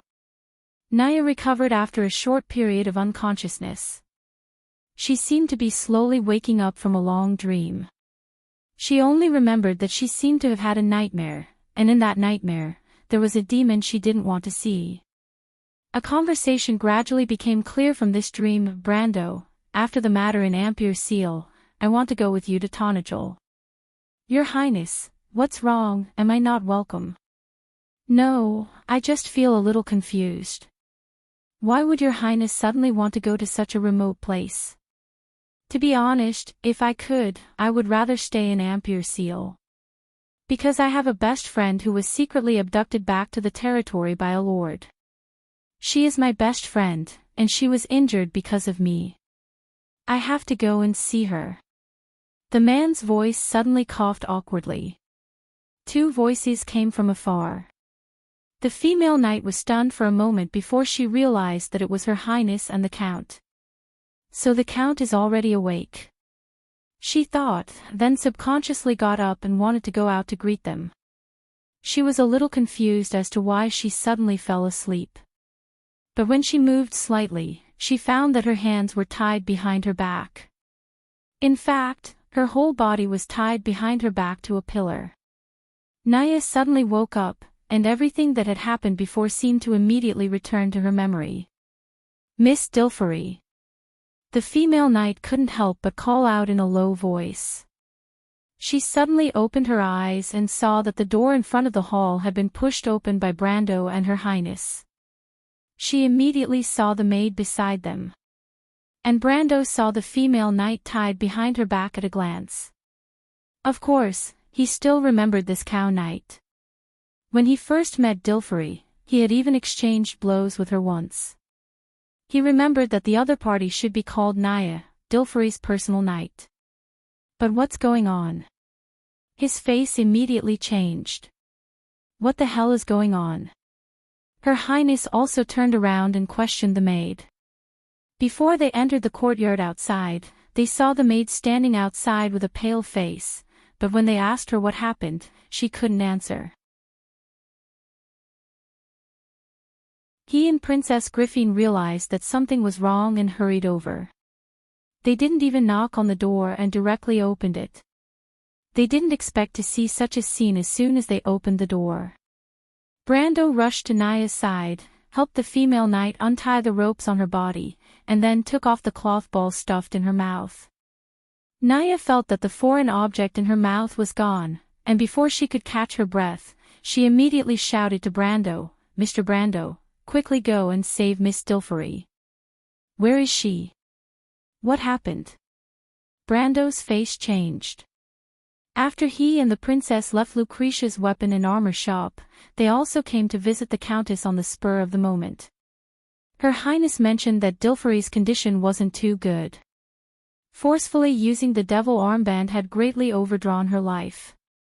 Although she saved her life in the end, it was likely that she would have to spend the rest of her life in a wheelchair. Brando originally wanted to comfort the Countess. In fact, he had already expected this outcome. The Devil King wasn't someone that could be controlled by just anyone. At that time, everyone thought that they were going to die, so they rashly let Dilfary use this method. But they didn't expect that the one who was left with the greatest injury after the battle was this girl from Yenbao. But in Brando's view, this wasn't irreparable. At least the legendary Fountain of Life in the Black Forest could perfectly solve this problem. Of course, the Fountain of Life was just an illusory legend to the average person, but it wasn't necessarily so for him. Brando felt that as long as he waited a little longer, it wasn't impossible to enter the Black Forest to find the Fountain of Life. Of course, before that, he felt that he needed to calm Dilfary down. But he didn't expect to encounter such a situation as soon as he arrived. In fact, before Nia spoke, Brando more or less guessed who the enemy was. There were only 3 forces that could cause trouble for the Countess now. The first was the Devil King, but the Devil King's revenge wouldn't come so quickly. Besides, even if the King of Chaos wanted revenge, he would first look for him and not the Countess. Then there was the Holy Cathedral of Fire. But using demonic spells could be a big or small matter, and the Holy Cathedral of Fire obviously wouldn't slap themselves in the face at this juncture. Besides, they wouldn't use such underhanded means. Kidnapping a noble. If word got out, the Holy Cathedral of Fire could close down in the future. Then, the only thing left could only be a power struggle within the Yenbao family. In fact, as early as when he sneaked into the manor and first met Dilfary, Brando realized that there might be a problem with Yenbao. Otherwise, they wouldn't have let a girl like Dilfary come to such a place to represent Count Yenbao, and even bring along the strongest fighting force within Yenbao. But what he didn't expect was that the moment the War of Ampere Seal ended, those reckless nobles came to cause trouble for him. And they directly attacked Dilfary. The anger in Brando's heart burned fiercely. Miss is in her room on the 2nd floor, and someone wants to harm her dash. Which room is her room? The female knight's words were interrupted by Brando before she could finish. The young lord's cold tone startled Nia slightly. She probably didn't understand why the other party was so angry. In her opinion, Brando was one of the culprits who caused Dilfary to become like this. She didn't have a good impression of Brando, but now she had to answer weakly. "She's in the 3rd room from the left upstairs, Count, please hurry up and help Miss." Before the female knight finished her weak words, Brando's Halran Gaia was already out of its sheath, and the dark blade reflected a slight chill in her heart. She could feel the murderous intent emanating from the young lord, and in the next moment, Brando disappeared in front of her. Cruz's Flash Strike Sword Art. Brando was using Flash Strike Sword Art. He swung his sword backhandedly at a pillar on the 2nd floor suspended corridor, and cut it in half along with his sword. Then he passed through it and landed steadily on the corridor. The door to Dilfary's room was already in front of him. But it was at this time that Brando's sharp hearing allowed him to hear the last conversation between Akel and Dilfary. It would have been better if he didn't hear it, but once he heard it, Brando almost went crazy. Is this still a human? Although he already knew some of the unbearable rumors about Erwin among the nobles, he couldn't believe that he could do such a thing to his sister as an elder brother. Whether it was the half of Brando's soul that was a modern person or the heart of a simple young man from Bucci, he absolutely couldn't accept it. His heart was cold, and he probably only felt this angry when he saw what Groton did in AB's castle. The element of space solidified with its owner's anger, and before Brando could even draw his sword, a white frost bloomed in all directions with him as the center. Brando swung his sword forward. The door suddenly fell apart, and then he saw the inexplicably shocked face. Although handsome, it was as ugly as a demon. P.S. Today's update is here. We'll continue tomorrow. Looking for votes. To be continued. If you like this work, you're welcome to come to Cheat.com to vote. Your support is my biggest motivation.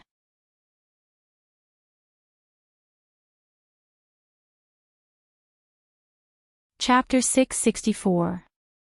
Brando broke the door open with his sword, and the sturdy oak door was reduced to sawdust that fluttered in the air like butterflies. His black coat was like a rose that bloomed in the middle of a cracked wooden board.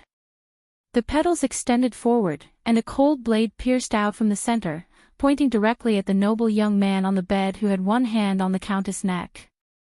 Akel probably never dreamed that someone would suddenly break in. His face was full of shock, and he shouted angrily, "Damn you, Enrich, where are you?"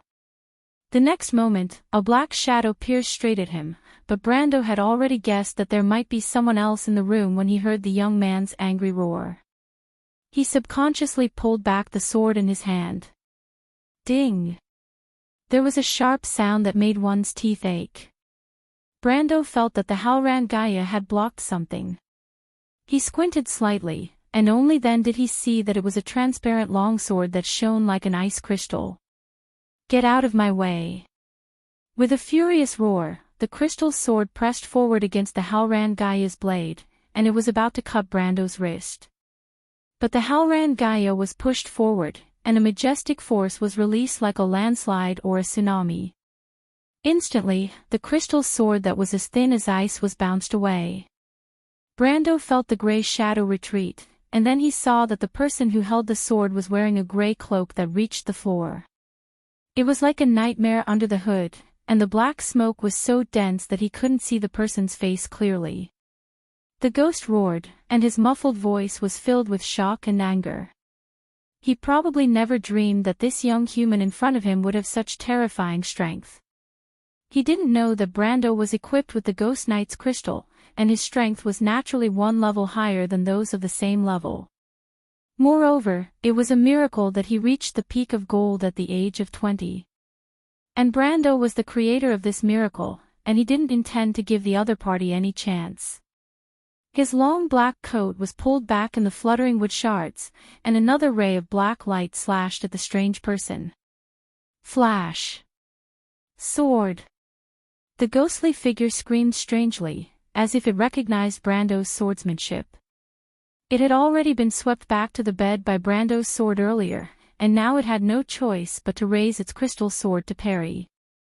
However, when the two swords clashed, there was a heart-palpitating shattering sound, and countless patterns instantly spread out from the crystal.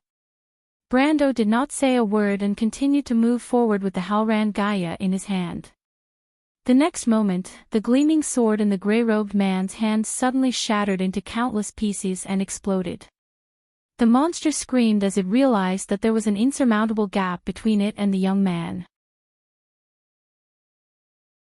At the last moment before the blade touched its body, it raised its head and sent out a spiritual wave that was almost visible to the naked eye, piercing straight into Brando's brain. Mental attack. The speed of the spiritual wave was extremely fast, and the distance between the two of them was extremely close, leaving no time or space for Brando to dodge. The moment Brando reacted, this mental attack had already pierced into his mind. Unfortunately, the ghostly figure had obviously targeted the wrong person this time. Brando's willpower attribute had reached a terrifying number after being strengthened by the blood of God. After the lightning core was implanted, it was even more heaven-defying. Thus, the willpower barrier created by it could even be immune to most spells, let alone spiritual attacks. When the ghostly figure's spiritual attack collided with Brando's willpower barrier, it was as if it had collided with a 1,000 mm thick steel plate. Brando felt that someone was spying on him in his willpower domain, and he could not help but sneer in his heart. He coldly watched as the spiritual wave seemed to have collided with an invisible wall and shattered into pieces. Then, the resulting backlash swept back at 10 times the speed. Brando glared at the other party coldly. The ghostly figure suddenly let out a shrill scream. It held its head and shook it wildly. However, it was of no use. Everyone present heard a crisp, cracked sound, and then the monster's head exploded like a glass ball. Brando secretly cursed. He thought that he would see the legendary scene of the brain exploding and blood splattering all over the room. Of course, it did not matter to him, but don't forget that there were a few ladies here. Who knows, maybe his name would spread throughout Ampere Seal. But he did not expect to see the monster's head explode like a crystal ball in the next moment. Pieces of crystal flew in all directions like blades, piercing the whole room. Brando hurriedly activated the conflict halo, and the pieces of crystal collided with the magic shield and flew in all directions. In the end, he did not end up exploding into a hornet's nest. On the other hand, the young nobleman named Akel was not so lucky. He was watching the fight in the house with a shocked expression. Who would have thought that his subordinates would turn into a suicide attack? When countless crystal shards exploded, he was almost completely in front of Dilfari, shielding her with his body. So, the end result was obvious. The moment the crystal shards exploded, hundreds of steel needle-like shards pierced into his entire body, riddling his handsome face with holes. One of the shards even pierced his eyeball, causing his right eye to flow out of its socket like a lump of rotten meat. Akel, who was covered in blood, seemed to be stunned for a moment before he reacted. He immediately held his face in his hands and screamed miserably on the bed. That shrill scream was like an animal sent to the slaughterhouse, making people shudder. Dilfari, who was pressed on the bed, did not know where the strength came from. She took the opportunity to push this guy away and struggled to jump off the bed. But she forgot that she could not walk at all. She fell off the edge of the bed and hit the floor hard. With a muffled thud, the Countess cried in pain. Brando's heart ached when he saw this. He hurriedly walked over and pulled Dilfari behind him. The Countess' face was pale and she was trembling.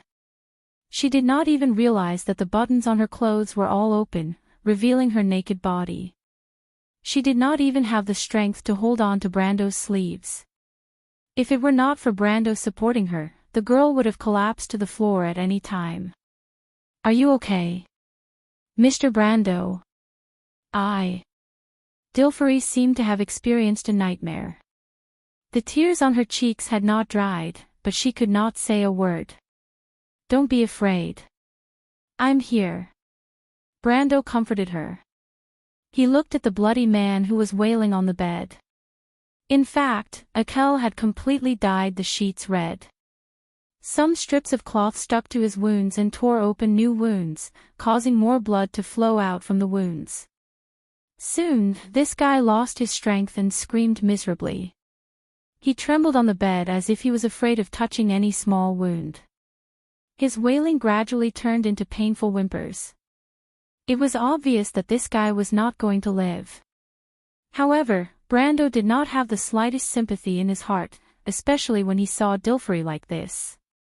He was so angry that if he could, he would go up and cast 2 more healing spells on the guy so that he could enjoy the taste of pain before he died.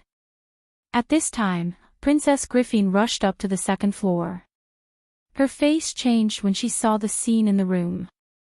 She then looked at Dilfari and understood what had happened. "Beast." Her Royal Highness spat out this word coldly. "Who is he?" Brando asked. "I don't want to say this guy's name. He is worse than a beast. He is the only heir of Barondale. He is not Dilfari's brother. You should know who this guy is." Princess Griffin looked coldly at the sobbing bloody man on the bed, then turned to look at Dilfari with a gentle gaze and comforted her. "Dilfari, are you okay?" The Countess was still strong in front of Brando, but when she saw her childhood playmate, she finally couldn't help but cry. Her Royal Highness hurriedly held her, comforted her gently, and threw a look at Brando. How long are you going to hold her? The meaning of that look was. Brando was slightly startled. Let me take her to change her clothes. You made such a big scene here, the Coast Guards will be here soon. Do you want Dilfary to be seen by outsiders like this? Her Royal Highness whispered. Brando then realized and hurriedly helped the Countess, who was crying, into the princess' arms. Then he glanced at the young noble on the bed who was almost exhausted. Previously, he attacked out of anger and did not think so much, but now he realized that the scene was a bit difficult to clean up. However, this fellow reaped what he sowed. Otherwise, he would have left him alive and asked him what was going on first. Now, he killed a noble for no reason, and he didn't even know why the other party was here. But what really puzzled Brando was another thing. He couldn't help but take another look at the room. What are you looking at? Noticing his gaze, Her Royal Highness asked sharply. But Brando shook his head. He had some guesses in his heart, but he was not sure. He pointed to the bloody man on the bed and asked, Nothing, what about this guy? Please leave it to me, Count, Your Royal Highness. A cold voice interrupted. Brando and Her Royal Highness turned around and found that Nia had come up. The female knight looked at the two of them with pleading eyes. Brando saw the pair of eyes full of hatred and anger and couldn't help but be slightly startled. He hesitated for a moment, but finally nodded. About 5 minutes later, a final wail came from Dilfary's room, and then the sound stopped abruptly. The actions of the Coast Guards were obviously much slower than Her Royal Highness expected. At least before they appeared, the Countess had finally changed her clothes. Brando saw Dilfary in a wheelchair with Princess Griffine. The Countess obviously hadn't been freed from the previous nightmare. Her two hands clutched the shawl tightly, as if she could get some comfort from it. But at least she could speak normally. The pale Countess looked up at Brando and whispered gratefully, Mr. Brando, thank you. It's nothing, so what's going on? Brando asked. He didn't believe that the bastard came from Yenbao just to rape his sister. Besides, he also heard Akel ask Dilfary for something. He had a vague guess, but he didn't dare to confirm it yet. You heard it too. The Countess blushed. She never dreamed that she would let Brando see such a shameful scene. It was a shame to the family. My brother, he came to me for the ring of the sword protector. That's not your brother, he's just a beast. Princess Griffine was still angry. The ring of the sword protector is an honor given by the royal family to the family of the sword protector. That guy wants to rely on such a shameless means to get it. It's outrageous. Brando nodded. He was not surprised. Erwin's nobles were only left with such nonsense. It was just that Dilfary's brother's means were too despicable. To use such means on a woman, especially his own sister, such a person was just wasting food in this world. Why is Yenbao in such a mess? He asked. This time, Princess Griffine answered for him. It's normal. The sword protector is broken. Some of the demons and ghosts that usually hide will definitely take the opportunity to jump out and stir up trouble. If they don't do so, it'll be suspicious. The half-elf girl replied coldly, as if she was used to such things. She was indeed used to it. Not only that, she had experienced it herself once. In the face of supreme power, kinship was just a veil that could be easily torn. No, Brando shook his head. I mean, could it be that Count Yenbao, Miss Dilfary's father, has lost the ability to control the situation? If I remember correctly, Dilfary, you took away the 3 strongest swordsmen of Yenbao, but your father should still have a private army in his hands, right? If Count Yenbao still had a little bit of control over his territory and subordinates, that guy wouldn't be so arrogant. Brando did not finish some of his words, but the princess and Dilferi understood his subtext. If Count Yenbao still had power, Akel would not have dared to come to Ampere Seal and attack Dilferi so brazenly. Although Dilferi and Princess Griffine were only girls, both of them were born in noble families and were well aware of the rules of nobility. They immediately reacted, but Princess Griffine was the first to react. Her face changed and she asked anxiously, "Mr. Brando, are you saying that something might have happened to my father?" "You don't have to be so nervous, Dilferi. Those guys could also be foxes trying to intimidate others." Princess Griffine shook her head and comforted her. "The Holy Cathedral is making an issue out of you knowing demonic magic. I actually know about this. I originally thought that they wouldn't be able to cause any trouble, but I didn't expect that in a moment of carelessness. The Holy Cathedral is going to take responsibility for Dilferi's demonic magic." It was the first time Brando heard this news, and he was furious. The demons were summoned by the Holy Cathedral, and he was the one who gave the demon armband to Dilferi. Dilferi was the daughter of a count, but she couldn't even walk on her own because she knew demon magic. She sacrificed herself to save the entire port. Now those bald donkeys from the Holy Cathedral were going to make trouble for her. Brando took a deep breath and frowned. It took him a lot of effort not to immediately turn around and make trouble for the Holy Cathedral. He believed that Princess Griffine was not the kind of person who would sacrifice others for the sake of the big picture. He looked at Princess Griffine. The half-fairy princess sighed. This was not Archbishop Wood's idea. It was just those clowns who colluded with the northern nobles. What's more, the cause of the matter was also the fault of the cruise people. I originally thought that this was just a little trick they came up with to disgust us, but I didn't expect that it was misunderstood by some people. This some people was obviously referring to Akel and Baron Dahl. But Brando frowned. Was that so? Dilferi, he suddenly asked, are you familiar with your uncle? Well, I'm somewhat familiar with him. He doesn't have a very good reputation outside, but it is said that he is a very capable person. He has always been at odds with my father, but according to the family rules of Yenbao, except for the Earl himself, the lower branches are not allowed to have private armies, so the conflict between him and my father is just to the extent that they don't want to see each other. Dilferi frowned and replied. She was obviously thinking about something.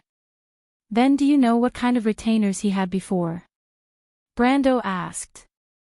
I don't know, Dilferi shook her head. I haven't seen the person Akel brought with him. Naya may know something. She knows more about the flow of people in the territory than I do. I asked her. Brando replied. But this time, he put on a serious look. I'll ask you one last question, Dilferi. What? Has anything strange happened in the Yenbao area recently, or has something like the Crystal Forest appeared? P.S. I have something to do today. I'll go out in a while. I'll continue tomorrow. If you like this work, you are welcome to come to Chidian. Calm to vote for me. Your support is my biggest motivation. You're tuning into the LoveLore Library YouTube channel. We're so grateful for your support and don't forget to subscribe to join us on this incredible journey through captivating stories. Your generosity through donations truly makes a world of difference, as it's the primary source of revenue that allows me to expand and enhance this channel for you. Thank you from the bottom of my heart for being a part of this adventure.